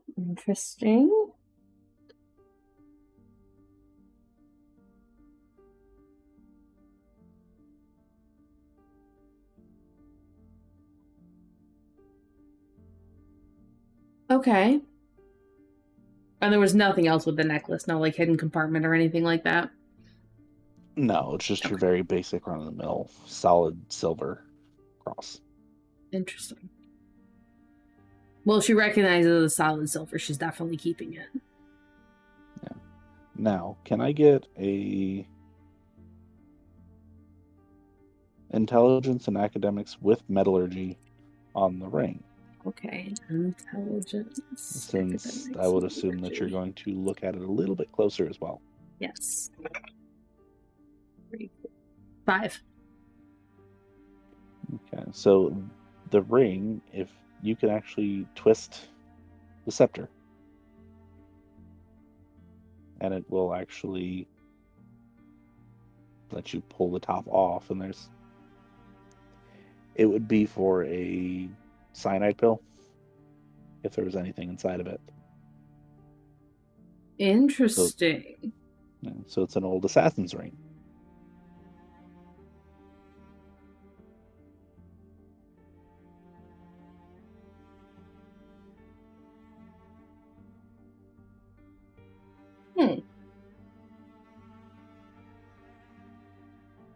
Wild.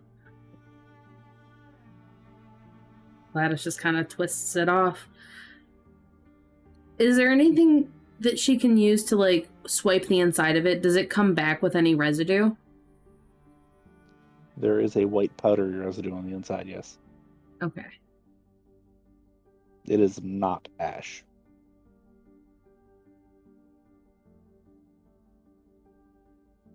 Interesting.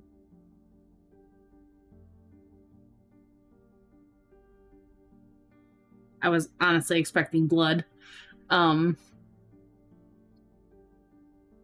access to anything to figure out what it is either.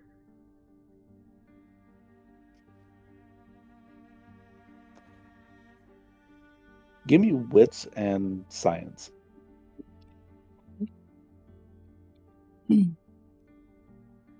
Because I feel like Gladys would 100% just sniff it. If she didn't think it would kill her, she would probably taste it too. Well, let's start with sniffing. Huh. 1.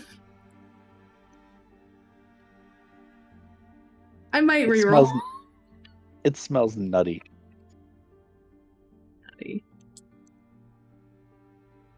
Buttons just had a oh crap moment.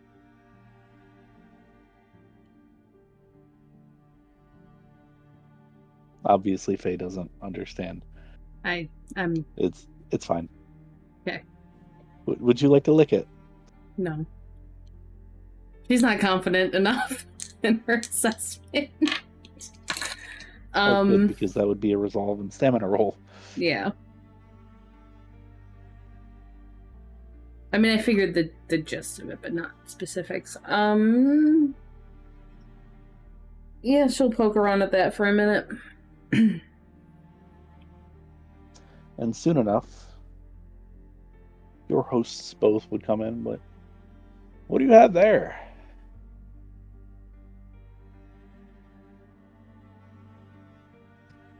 Is the wife there too?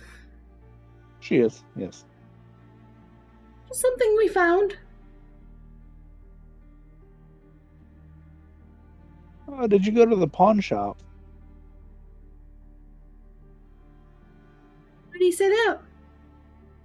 Oh, they tend to have stuff like that. No, we actually just found it. Oh. I think someone lost it. Well, that's unfortunate. You want me to take a look and see if I can figure out who it belongs to? Yeah. Nenavar was spoke French, so or at least that French descended from French. Okay. And she kind of takes the ring and like screws the cat back on. She's like looking on the inside, trying to find like a name, obviously.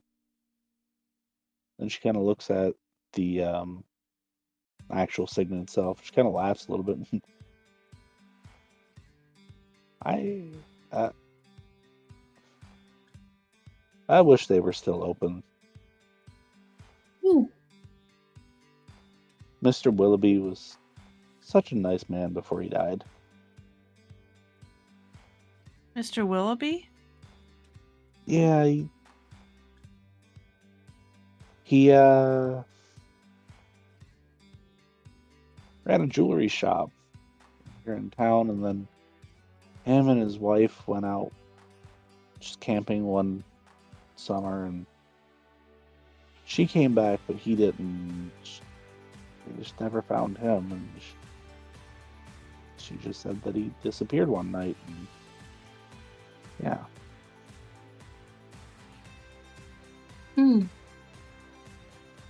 Great people. They were from somewhere in Canada, I don't know.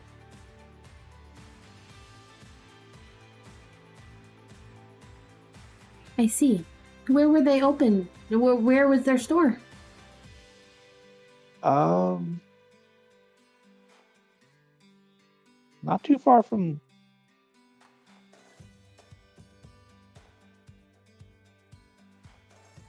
Where were they? She actually sits there and thinks.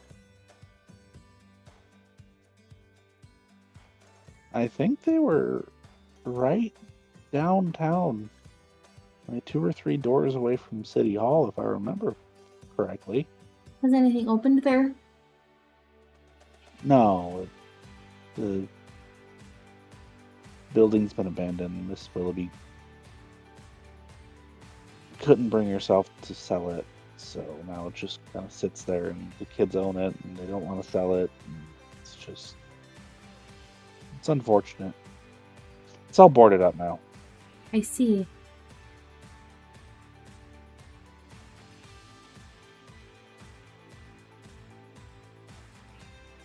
Thank you. Anyway, the ham and potatoes are done, and they are, if I do say so myself, one of the best that I've made. Oh, thank you. Can't wait to taste.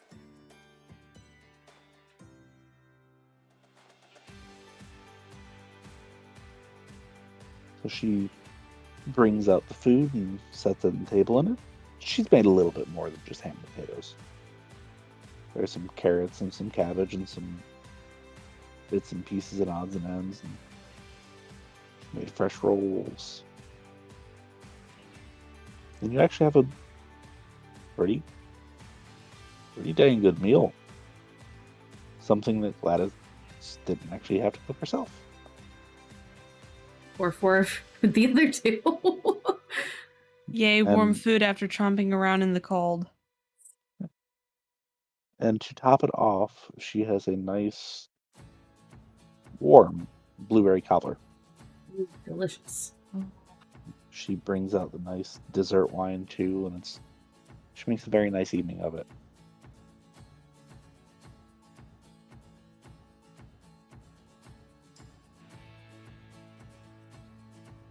You go deep into the evening of stories of when they were younger and when Edgar was younger and the dumb stuff that he did when he was just a young kid. Which some of it is very much Edgar. Like he could still drink, and he decided that it was smart to drink a whole bottle of whiskey one time and then try to ride one of the horses bareback with no clothes on. Oh, nice. Wow, Edgar. Yeah, he had a nice shiny purple spot right on his right butt cheek for a couple weeks.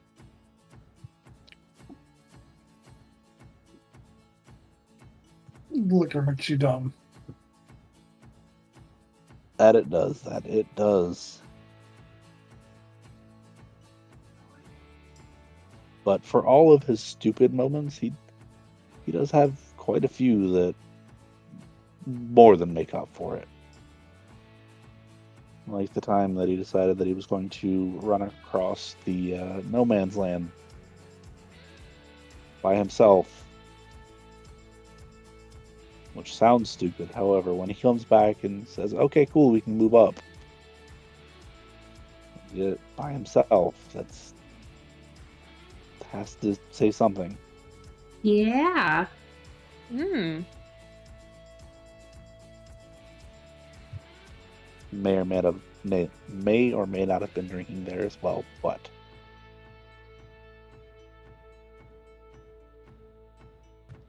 Nothing else to do. Sure. yeah, nothing else to do, and it was a week before Christmas.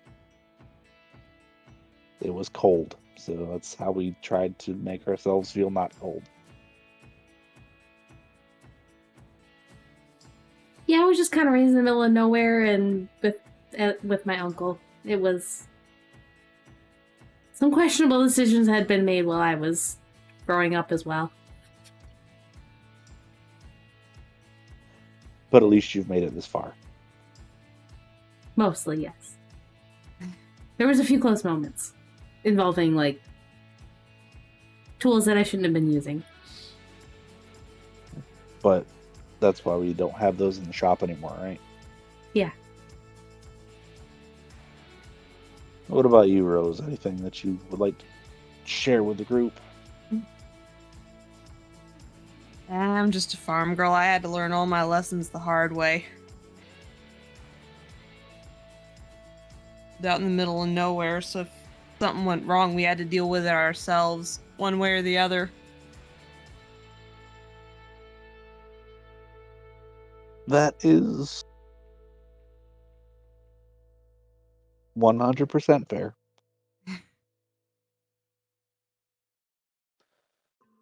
Sometimes it's good to learn the hard way, as long as the hard way is not too hard.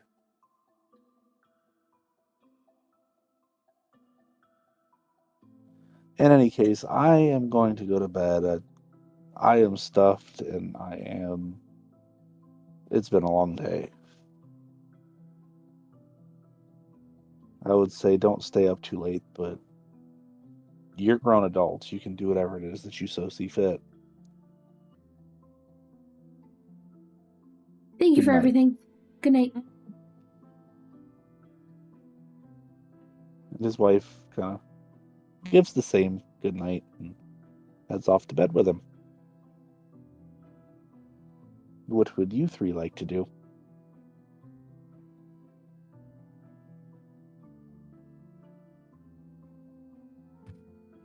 And us voice, do you guys want to go check out the jewelry store before we go see the principal?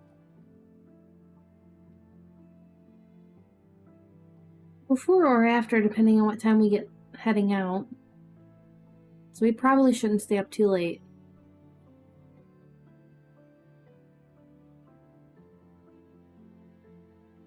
True. As long as we don't do it while the sun is down, I'm good. Yeah, that's probably a little too dangerous until we get a better idea of what we're dealing with. Or how many.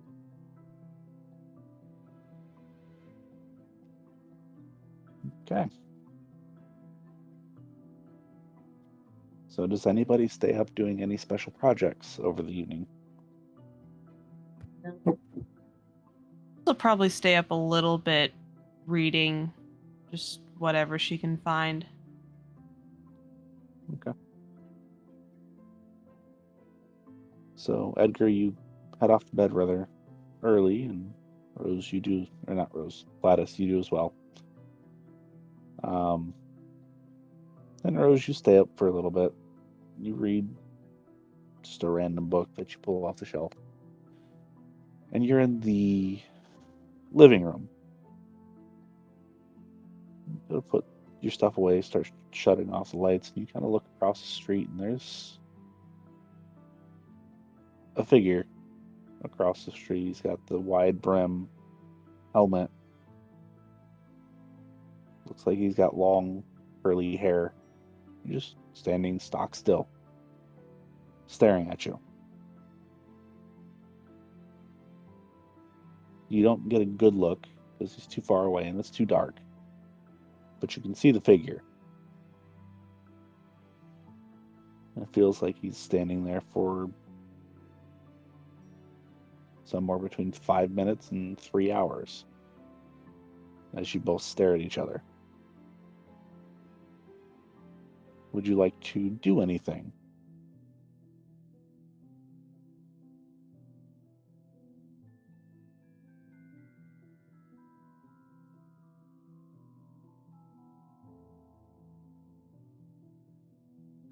Rose is going to flick a light on and very carefully walk to a nearby window. Flick the light on, walk to the window, and Chris swore he was there. Not even a second ago. Seems to be completely gone. Vanished.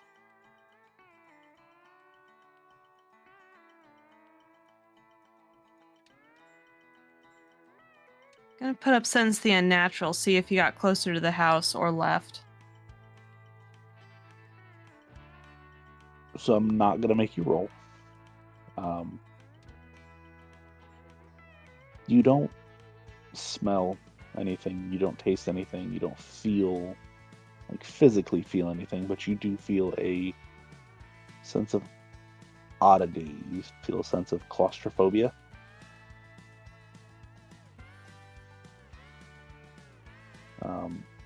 Kind of feeling squeezed in. And after about 30 seconds, it fades. You no longer feel that.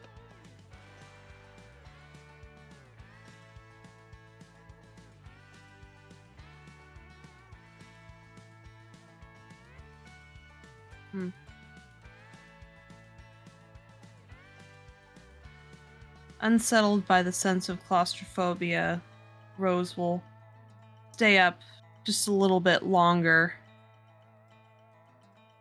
Kind of keep Okay. guard. Okay.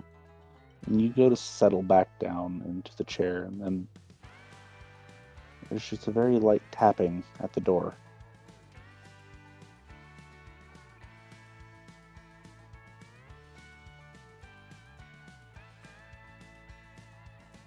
Go up to the door. Hello? Do you look through the window that's on the door? Yes. On the other side, there is a younger woman. She's wearing a flannel. And actually, Faye, what does this person look like? I've never really thought about it before. I feel like since this is your creation, you should come up with it. Probably got some red hair. Flannel. Sturdy pants, like jeans almost. Kind of on the muscular side. Looks a little bit wild. Yeah, like a wild mane of hair. Yeah. Kind of like somebody else that we know, potentially. When they first met her. Yeah. And through the door, you just hear, "Did you see him?"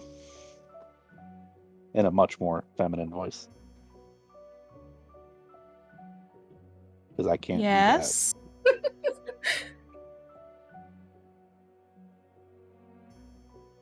Did you see which way he went? No. Damn it.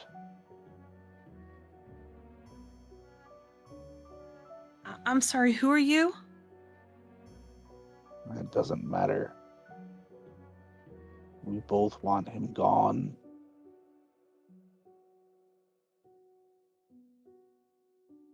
He's a problem for both of us.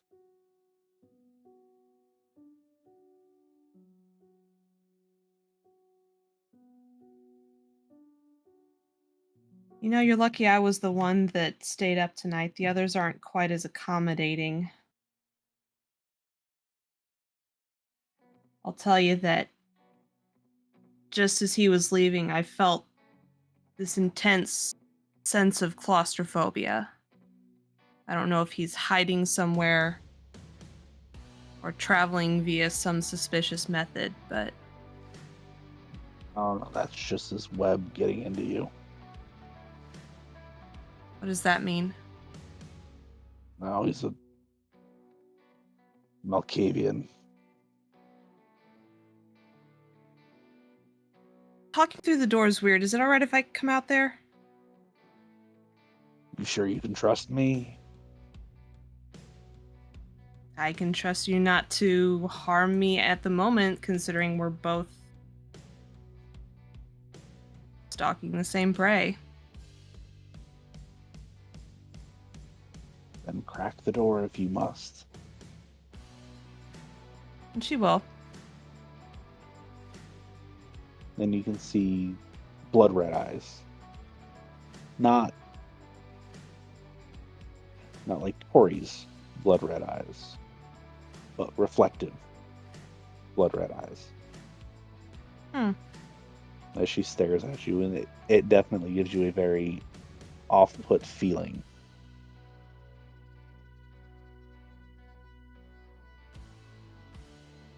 Would you like to make a deal with me? Depends on the deal. He killed the rest of my pack. I want his head.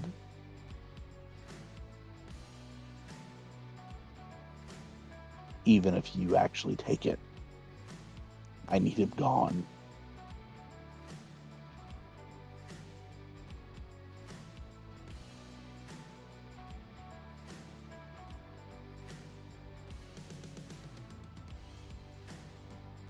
I can help.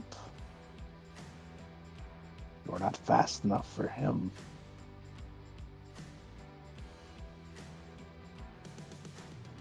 He can also actually disappear.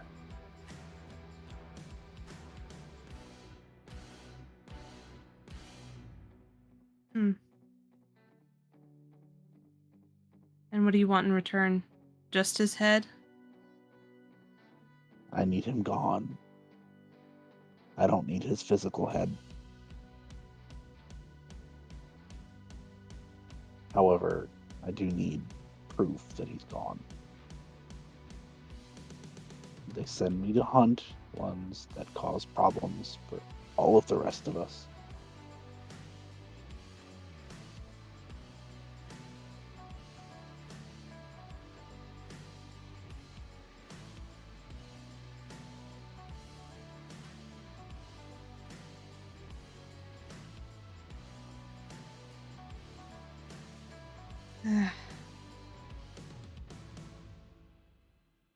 I want to take your deal. The others aren't gonna like it. Then don't tell them what I am. I'll give you my name if that helps.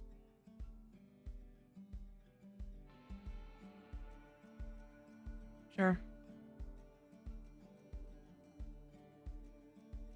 She sticks her hand through the very small crack, showing that she could absolutely just enter if she wanted to. As to shake your hand, it says Carrie. Rose. Oh, Rose. Hopefully we won't know each other for very long.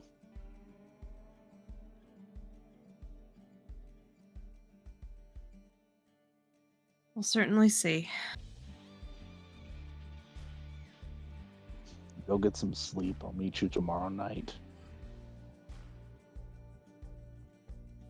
I can meet you wherever you want me to, as well as your friends.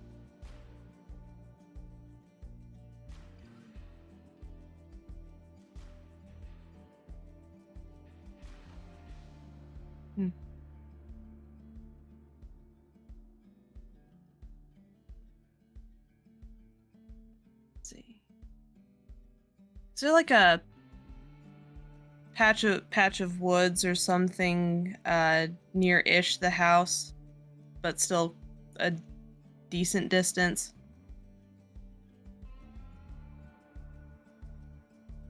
Not too far away. Okay.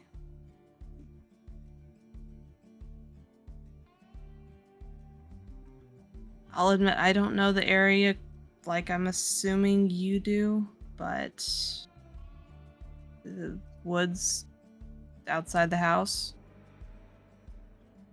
Unless you have a better idea. I can do that.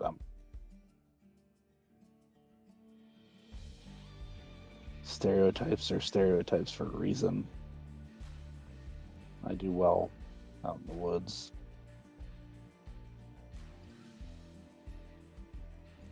So tomorrow, after sundown,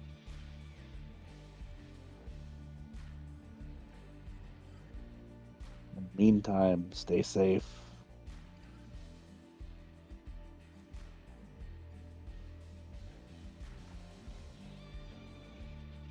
You as well. She kind of turns toward the street and walks away.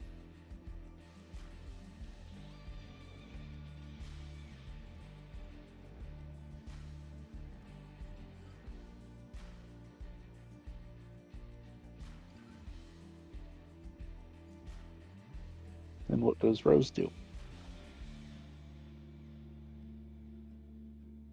Rose will very quickly check the front door, make sure there's no signs of Carrie's presence. Nope. No marks, no signs. There are obvious boot prints, but beyond that, no. Rose will cover up the boot prints with her own, as if she had ran out to see something on the front stoop. And then she'll head back inside and try to settle in. You make a conscious effort to sleep, and it's difficult.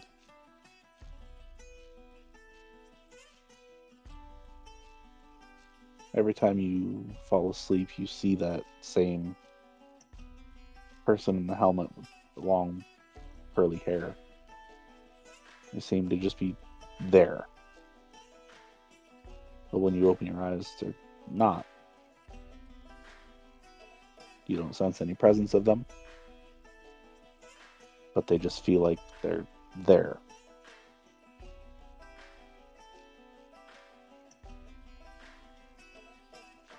And the other two, you sleep soundly. Wake up relatively refreshed.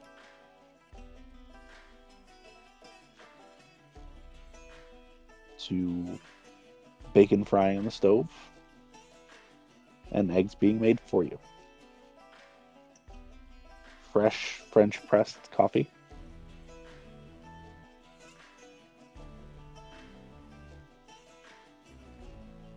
And you get a bright, cheery, "How did you sleep?" in the morning. I slept great. That's today. Slept well, thank you. Oh, good. I wasn't sure. The beds are kind of old and they probably need to be replaced, but if you slept well, then that's all that really matters. I think I ended up falling asleep in the chair reading a book anyway, so... Oh, that's probably why you look tired.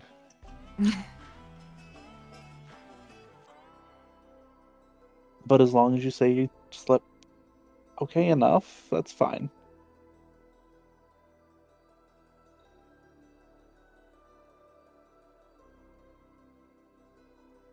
I'm functional and that's what matters.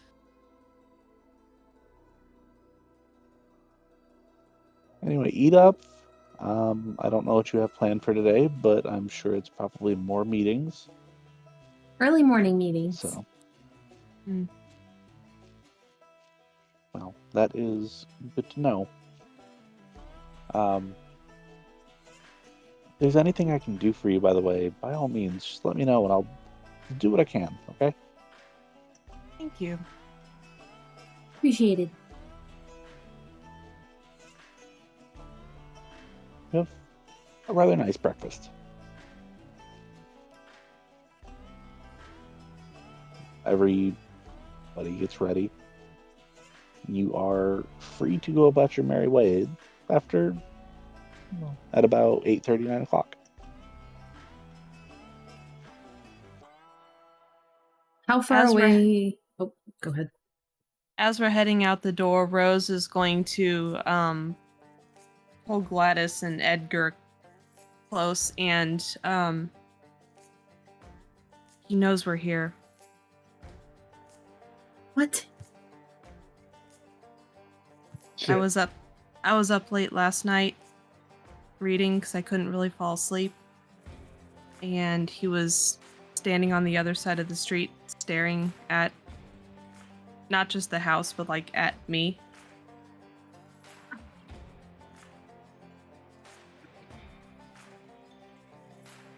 He didn't do anything, did he? He was there, he stared. I turned the light on and rushed out onto the front stoop to see if I could get a better look at him, and by the time I was at the door, he was gone. Why did you go outside? Because I wanted to get a better look. I didn't want to raise the alarm if it was just some guy going home to his house.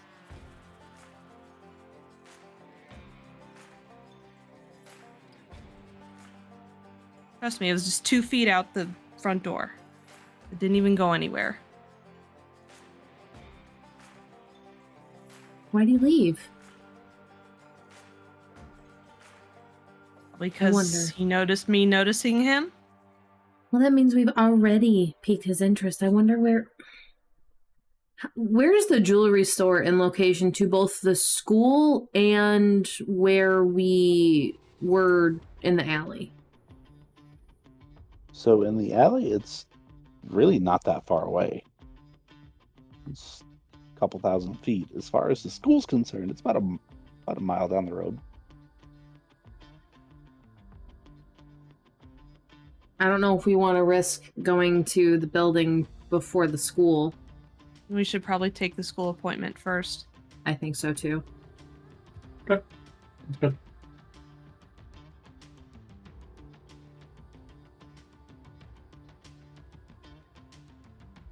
Okay.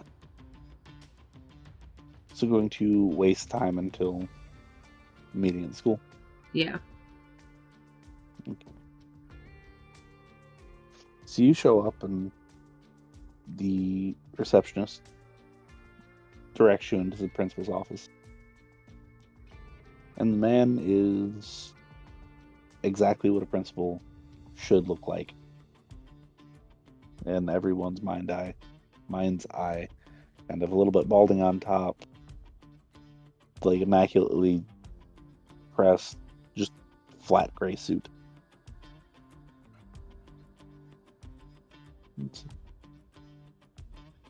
You're the ones that came in yesterday asking for me. I apologize. I don't know what this is about, though. He wanted to talk to you about the attack on the groundskeeper. Oh. Leroy. He's doing better than he was, at least. We hope to be able to see him back by the end of the year. From our understanding, you were the one who interrupted the attack. Yes, it just so happened that I was at work late, taking care of some paperwork, and I came out and I saw him on the ground. And I came running over, and the man just kind of floated's not quite the word, because there was a whole lot more force to it. Jumped, but it's an ungodly way to jump. I mean, he jumped from the sidewalk to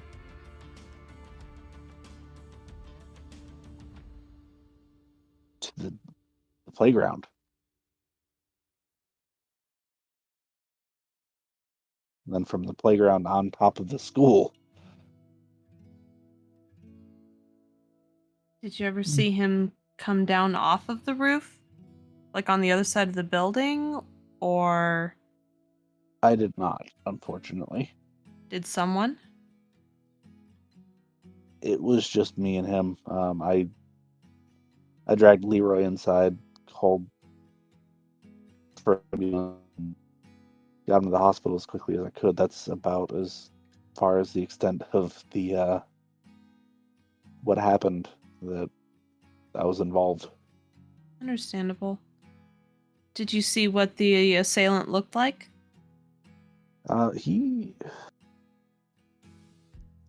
And I mean this with the utmost respect. He looked like a vagrant. Tattered clothes, looked like he stole them off of an old war veteran. He had their bucket helmet too, kind of like what I wore when I was over in the trenches.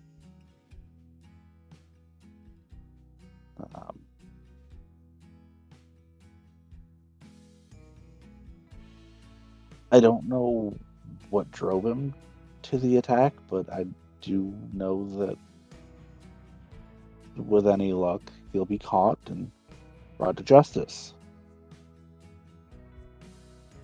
Did you hear or see a woman? No, I didn't.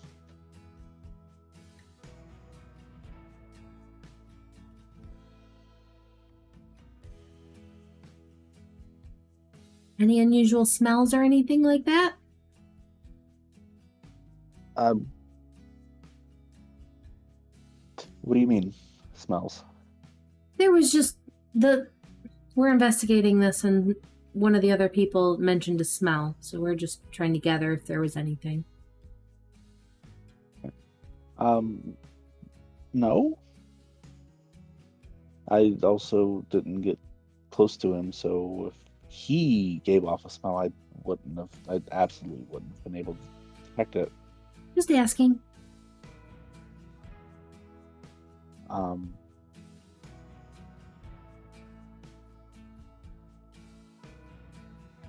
I know the day after, me and the vice principal went up on the roof to try to track, and we did see some tracks. They ran across the roof to the ladder access, and from the ladder access, I don't know where he went.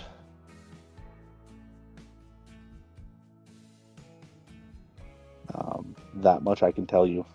We didn't physically see him go anywhere, though, so I don't know. Thank you.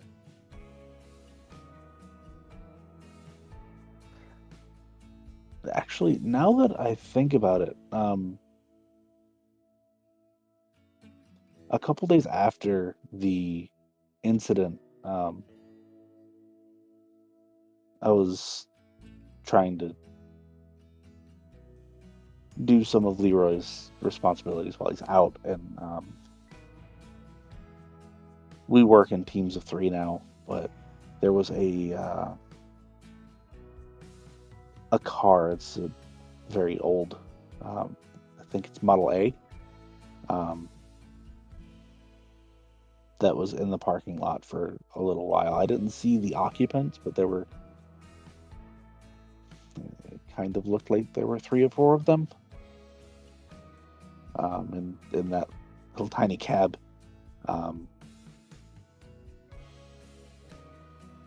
Just kind of staring at us, watching us work.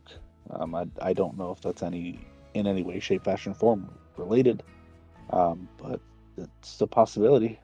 Something to look into. Yes. It looked like it was on its last leg too, so a very well worn vehicle.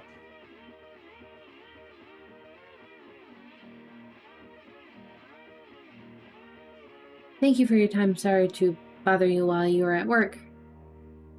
No, it's quite all right as long as we figure out who did that to Leroy. Everybody loves Leroy. He's a little bit slow, a little bit simple, but he's a very hard worker. He does anything that anybody asks of him. So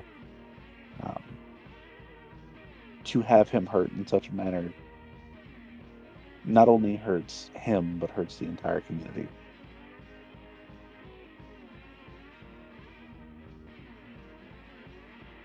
We are doing our best to look into this. Mm-hmm. Well, if and when you find anything out, please, if you could keep us posted, that would be wonderful, so we can relay the message to him. Yeah, Absolutely. Thank you very much.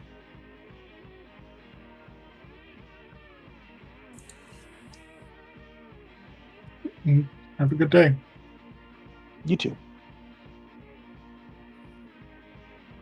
Head out into the store front. Okay. So you head downtown and find the one boarded up building. It's a little standalone thing. It's probably 150 square feet. All of the windows are boarded up. The front door is boarded up. And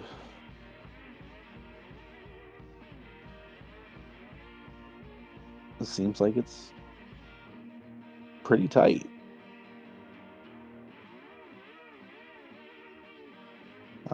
Looks like some kids have drawn on it with random paint and chalk and other things over the years. Definitely some carvings into what was once a very pretty storefront wood facade. But now it's weather worn. It's kind of ratty looking. Kind of brings the entire place down. None of the What would you boards like look to to do? be none of the boards look to be pried up or movable or anything like that. Not that you can tell. However, there is a kind of pull down roof access that's kind of like a pseudo fire escape, but it's a single story building, so why would you need a fire escape to the roof? Especially like that. So that kind of strikes you as odd, but beyond that, you're fine. Like everything looks to code. Shall we go up? Sure. Yeah. March on up. Okay, so you march on up, and sure enough, there's a skylight that's got a piece of plywood.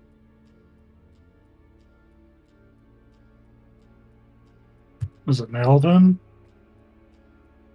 You go over to move it, and it picks right up.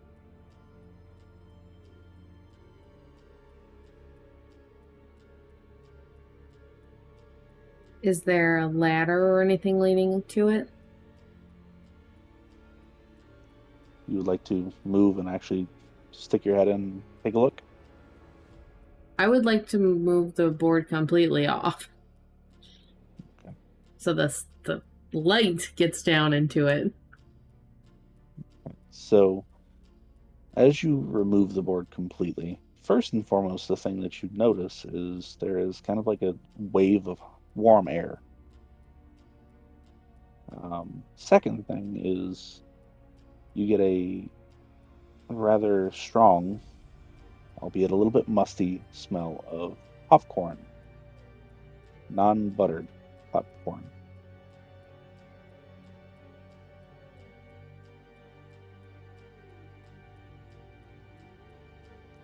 But there is, in fact, a ladder.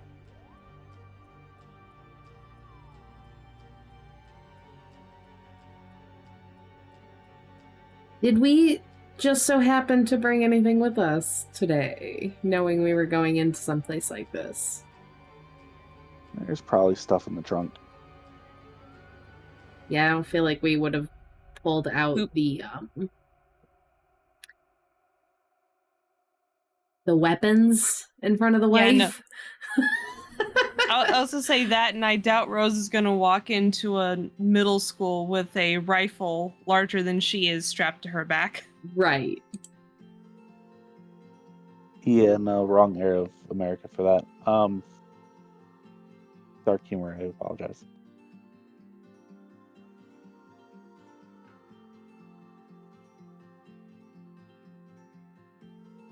So,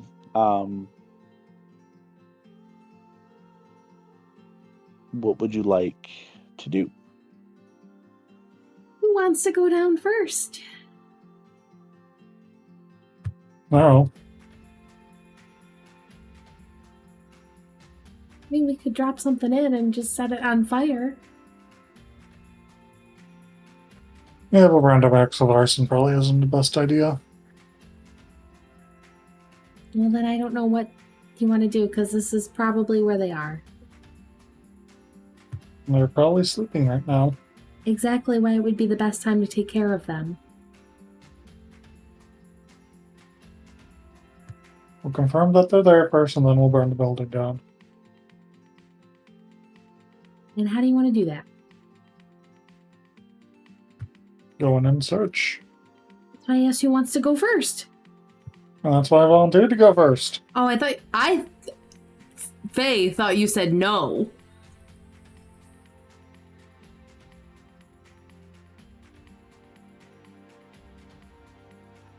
Yeah, I thought you said no, not like I will or something like that. Well, Rose and I can follow you up. In that order, I'm assuming. Unless you know don't me want to so be. well.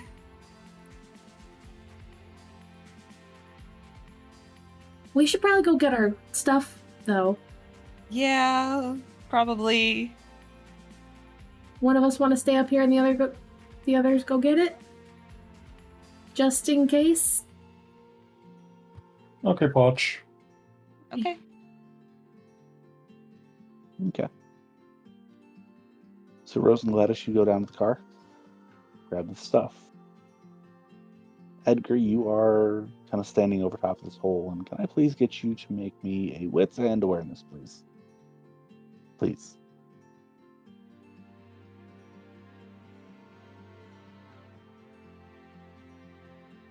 Three. So you're standing there, and it's pretty quiet. I mean, you have cars up and down the drive, and occasionally one of the cars is a little bit loud for their music, but it's fairly quiet. And then you kind of hear a low growl, kind of like a cat. It's a little bit bigger than like a normal, like house cat growl, though. And then there's a kind of like a aggressive meow. Then like a tick tick tick tick squeak type thing. And you look down and there's this not so small fuzzy little brown thing kind of circling around the outside of the sun, kind of looking up at you, staring. And it's baring its teeth, and it's nothing like what you've ever seen before. I can tell you that much right now.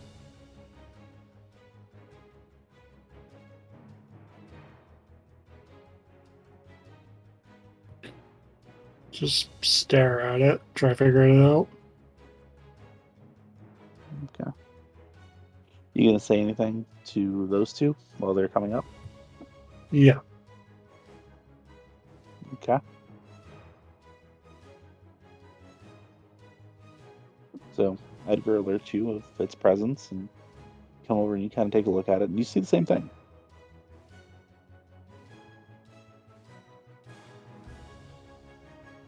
Would Gladys know that some of them can keep pets like that?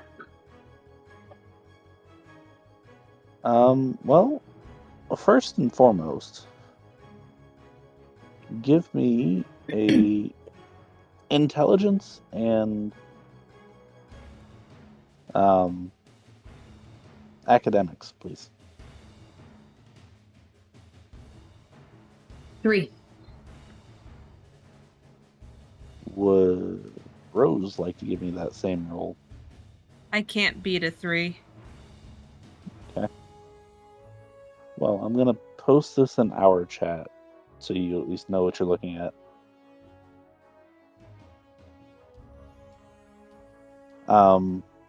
But yeah,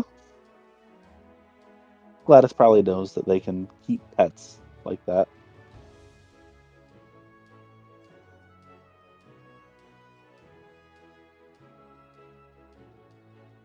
problem.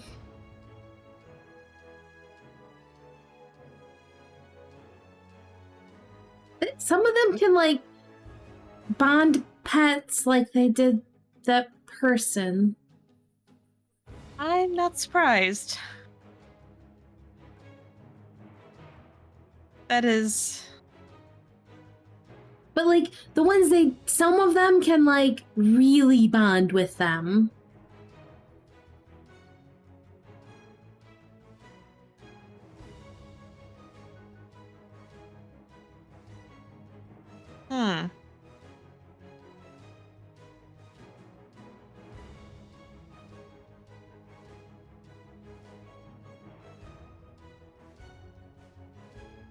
So we're gonna have to take care of this thing too, then, is what I'm hearing. Yeah, you're a good shot. So...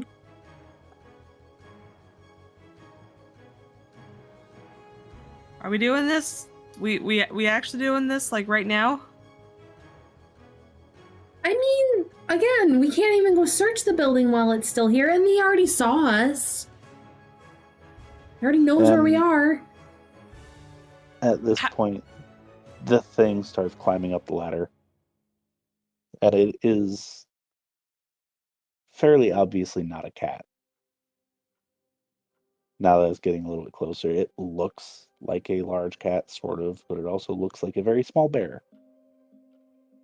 Does it look like it's coming at us with an intent to harm us, or is it just like a curious animal checking things out? So who has wits and animal ken?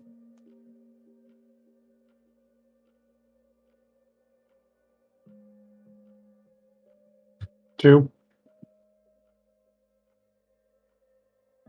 To Edgar's best guess, doesn't really look like it wants to harm anyone. It's more curious and like, why are you in my space?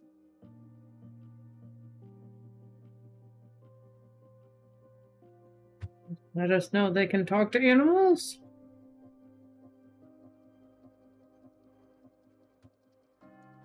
Probably just curious.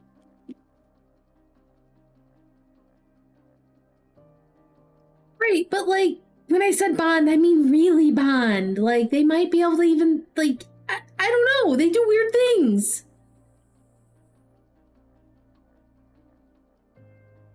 Now this thing has saw us, and it's gotta catch our scent, and then it can follow us. And this thing's continuing climbing up the ladder. It's not super fast because it's awkward, but it's about 3/4 of the way up the ladder at this point. So I need to know what you guys want to do. I mean, if you want me to take the shot, I'll take the shot, but I've already usually said that. guys... Okay, and Rose will It's pull her not- rifle. If they bonded it, it's not a living thing anymore. Well, I'm less concerned about that and more concerned about the fact that we're on an open rooftop in the middle of the broad daylight. You have a silenced thing? Here, we can use my bolt thrower. It'll probably work. It's at least quiet. By this point, it's already up and it's kind of like nose in the air, walking over to one of you three. Everybody roll me one die. Odd person out gets the Fail. into roll. Pass. That's a fail. So, Rose, this thing comes over and it like starts sniffing your boot. Seems to be fairly non-threatening. Here's an idea. What if we just took it with us? No. This thing very, very much smells like popcorn. No! I mean, wasn't this originally supposed to be a tag and bag anyway? I mean, if we take this thing with us and it's his, he's gonna come looking for it. It's And he already knows smelling where we you now. are. Like, what do you think the difference is gonna be? He already knows where we're staying. That's why it doesn't matter. She'll take out a stake. Edgar, you're probably the strongest out of all of us here. A girl will take it. Rose will do her best to keep it distracted while Edgar stakes it. I'm gonna need a strength and athletics, please. From who? From Rose to try to keep this thing down. Okay. These fuckers are strong. And not my greatest pool, but let's see if we can pull off a miracle. No whammies. Did he get aggressive when the stake came out? No. Okay. 4 on a crit. It got agitated when Rose jumped on top of it. 4 on a crit, and that's about as good as it's getting. 4 on a crit, you say? Yes. The thing just rolls and you roll off of it and it kind of like scurries away. And it kind of like backs in the corner. You can hear it kind of like doing that same like meow, bark, clicky, squeaky thing.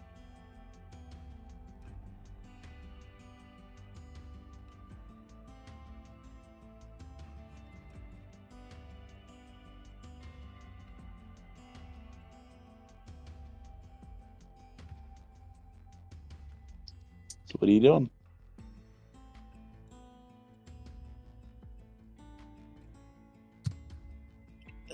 Taking out the bolt thrower? This is not going to end well for me, but you know, I'll try, I guess. Unless you want to hand it off to someone? It's not super loud, right? No. Yeah, I mean, if Rose wants it, or Edgar. Edgar will take it. Edgar hasn't had it around yet.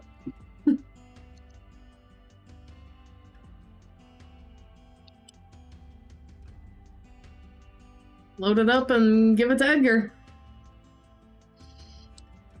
Point and click. Okay, Edgar, you are going to take a 2-die penalty because you did not make it. However, normal firearms roll. 3. Yeah, this thing's really weird to shoot.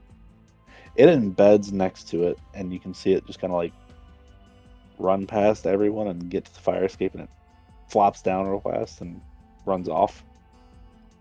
Hey! Oh, it's gone.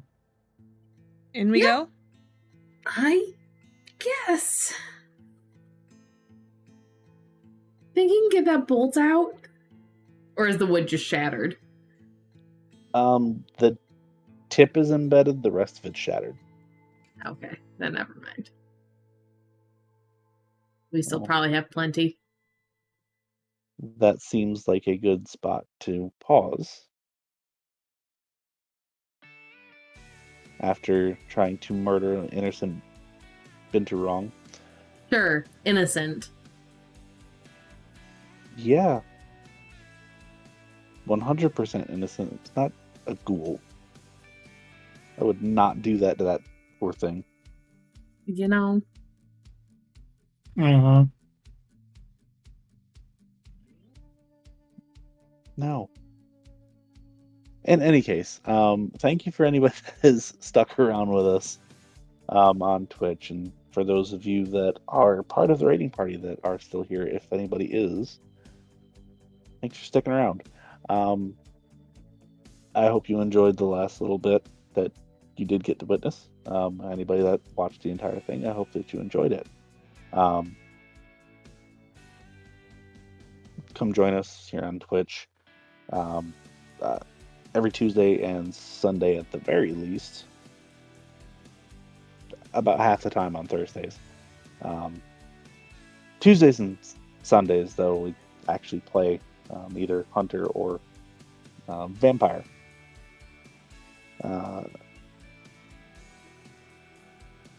If you are with us on Twitch, or if you're seeing this on YouTube, or wherever else you're seeing this, or seeing us, you can find our link tree somewhere in one of our descriptions, or a link somewhere that will link you to all of our other things, whether it be socials, YouTube, Twitch, our Patreon, which, if you want to do that, awesome. If you don't, we get it. It's not a huge deal. And then our dice affiliate link that if you want some special, like, just because dice, you should go there and use that, because then you get a certain percentage off, and it's good for you, good for us, good for them, good for everyone. They have special rubber ducky dice, don't they, Buttons? They do. As well as pretty blue dice or red dice or whatever they are. D6 sets. They don't have any D10 sets, which is kind of unfortunate, but it's Yeah, I fine. really wish they would. Yeah. But they also have stuff like dice trays and stickers and keychains, and I'm sure they have other stuff that I just haven't kept up to date on because I am a terrible person. And yeah, so if you want that, and if none of that fits your fancy, but you still want to support us in some way, shape, fashion, or form, tell everyone that you know and like compel them to listen to us, because everybody has that dominate power.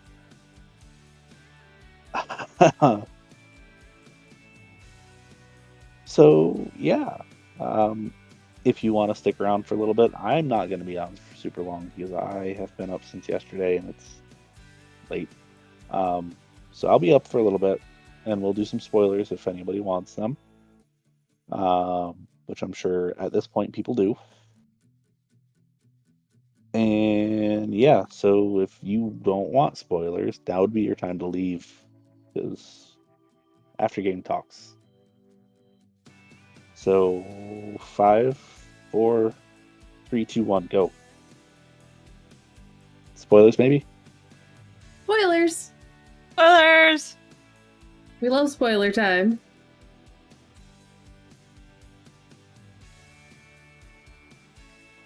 Questions, comments, concerns? How the fuck did a Malkavian get a binturong into Flint, Michigan? Stole it from the Detroit Zoo. Yeah, we got those in the zoo. Lucky. I don't know if you actually do or not, but I want to say we had at one point. Like, I'm pretty sure I've seen that thing before. yeah, but still, either way, I'm saying that they did, and then they got stolen. The Detroit Zoo is actually a really, really good zoo. I don't know about in the 40s, but now it's a great zoo. Yeah, I'm saying that they stole it. And for real though, it wasn't a ghoul. It was just a normal stolen binturong. Well, we don't know that. And now it's a stolen binturong out in the wilds of Flint, Michigan. Also, is that where you expected me to make you guys go? No, I about died. Yeah, I figured. Especially when it was like, it's a great place, you'll love it. Yeah, just don't mind the lead poisoning. That's fine. It's the 40s. Everybody's got it. You're not wrong. Good lord. Oh, God. Yes, it was supposed to be a little bit of a comic moment, a comedic moment. It was quite funny. So how did everybody like the creepy, apparently Malkavian? I was not... I was surprised by the plan. So, feral weapons. Yep. Soaring leap. Obfuscate stuff. Powerful obfuscate stuff. Just unseen passage. Oh. The way you said, like, actually go invisible, I thought it was something a little bit higher up in their tier. As long as they're not observed, they can just go boop. Yeah. So it's just second level power. Is it just feral weapons, though? Or is it the, lethal body? Just feral weapons. Mm. Which they grow claws. Yeah. And they may or may not have premonition. Oh boy. Which is how they found you guys. I wondered. Yeah, it's fun. Wonder what they saw. And then our other friend that randomly showed up, I don't even know who that is. Who knows who Carrie is? Apparently Faye does. Faye does know. Is Faye going to enlighten us? Maybe next game. Yeah, maybe next game. I mean, Buttons can put 2 and 2 together to get 10, but I Can you? don't think... I have some... What's your theories? Well, I mean, she's obviously an enforcer for the Black Hand or the Yeah, I was Sabbat or surprised something. by Yeah. that, actually. Not an actual enforcer. Hmm. Just a hunter.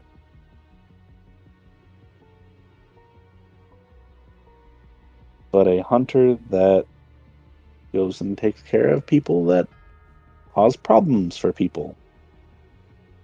Who does that sound like?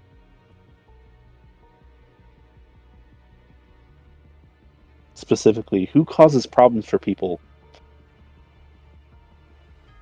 that we might know and unanimously hate / love because they're an awesome villain?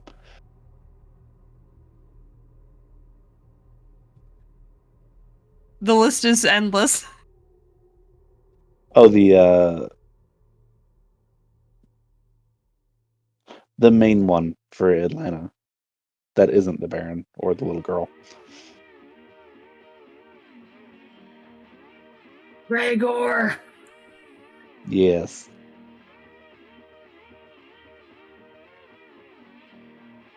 What's your theories?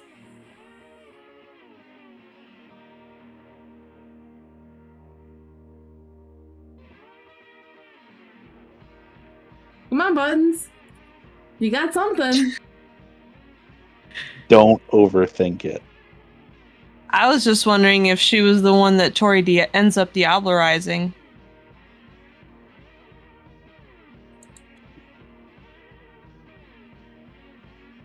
Does Nen have a theory? I was thinking the same thing. Or it was actually a botched diablerie and Tori is now that person.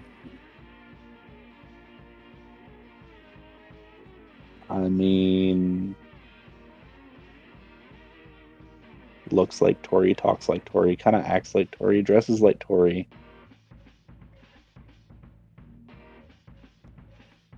Probably a gangrel.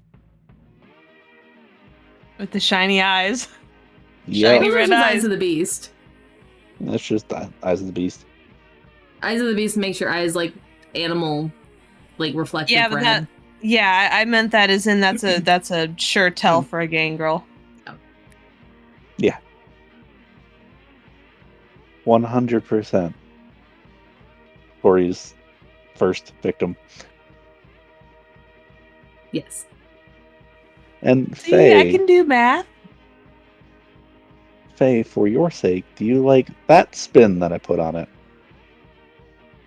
Which... Where it probably wasn't what you initially were talking about. It's something else now. Rather than punishing that one, it's Gregor said this was the reason. But really, it's Gregor's an ass. It's interesting. Not what I was expecting. Although I didn't really have too many expectations with Carrie. Figured it fit better with him. Because let's be honest here. Somebody comes after Gregor, he's like, I'm going to get rid of him. Uh-huh. In the cruelest way possible, and I don't like that little shithead. Uh-huh. I don't know. Would it have been a botched diablerie? Or would have... No. I figured it was a, like, just passing, so, like, there's a lot of her left in Tori. Yeah, it's that one. Like, passed by a single success. Yeah.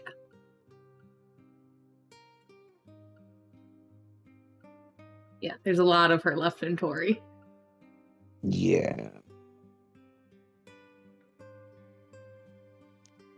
There's a reason why I went a little bit heavy-handed on that, but it's fine. Want to guess what her last name is? Griffin? Yep. Because Tori's last name is Jaeger. Yep. So yeah, fun times. All of the pain for Tori. Yeah. All of the fun for Faye in this particular one. Yes. All of the pain for Tori. Carrie has been on Tori's sheet since the day I made it. Yes. Very nice. Very nice.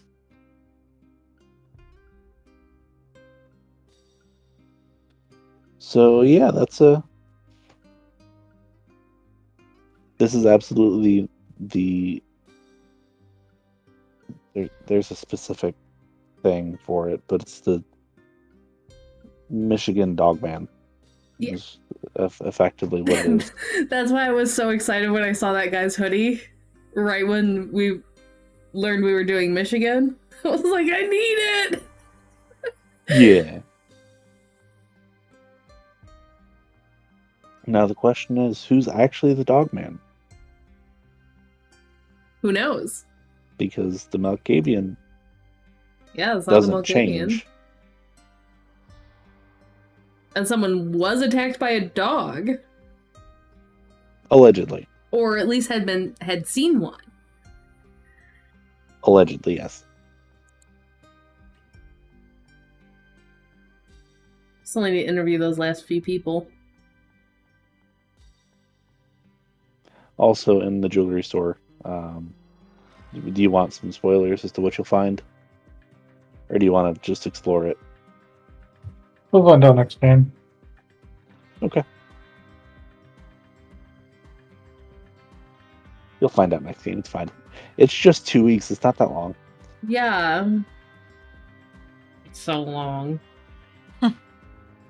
It's fine. So yeah. Any other questions for me? Or Faye now, because, you know, that's the thing. Mm-hmm.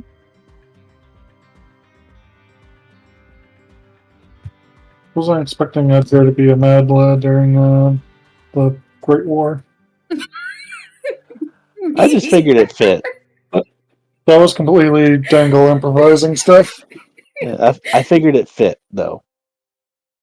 Edgar Like, would he be had- that badly. Yeah, I just figured he had the wild hair that allowed him to, like, just say, screw it, I'm going to do this now. And was effective at it. So. That and it shows that Edgar is heroic and dumb at the same time.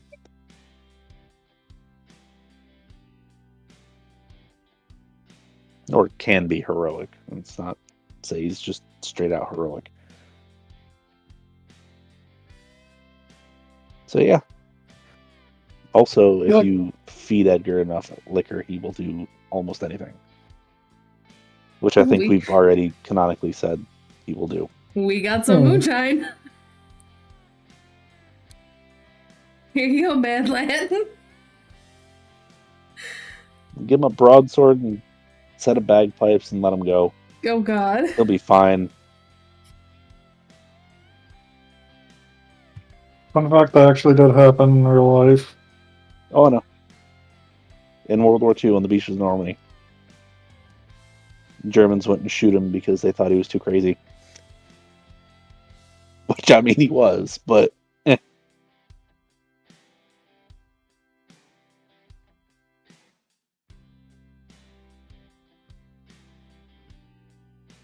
boy. So. Oh boy, oh boy. Anything else?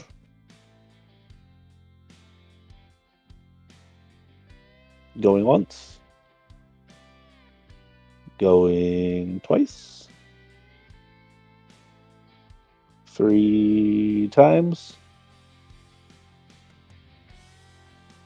Back on the shelf. Yeah, I don't have too many questions, I don't think. Yeah. Well, with that, then, I will bid you three good night. I do have to get up. I do have to get up early, so I can get everything done tomorrow that I have to get done. Yeah. But in the meantime, if you have any questions for me that come up that they're just burning a hole in your wherever they're sitting, go ahead and ask them. It's fine. I'll either answer them or I won't. How questions usually go. Yeah. So, yeah. So that's it for me. You three, I don't know what you're doing, but yeah. Gotta say good night. Good night. Be Have a headed that wonderful way time. myself soon, so. Yeah, same. Okay. So since that's the case, we'll just do a proper sign off. Thank you for anybody that is still with us and is still enjoying our talks. If you are with us and you're not enjoying our talks, then that's kind of odd, but we appreciate you anyway. Stay safe. It is actually getting cold in most of the country, in the U.S. at least. So be Yay, wary of snow. that. Yeah, be wary of that. And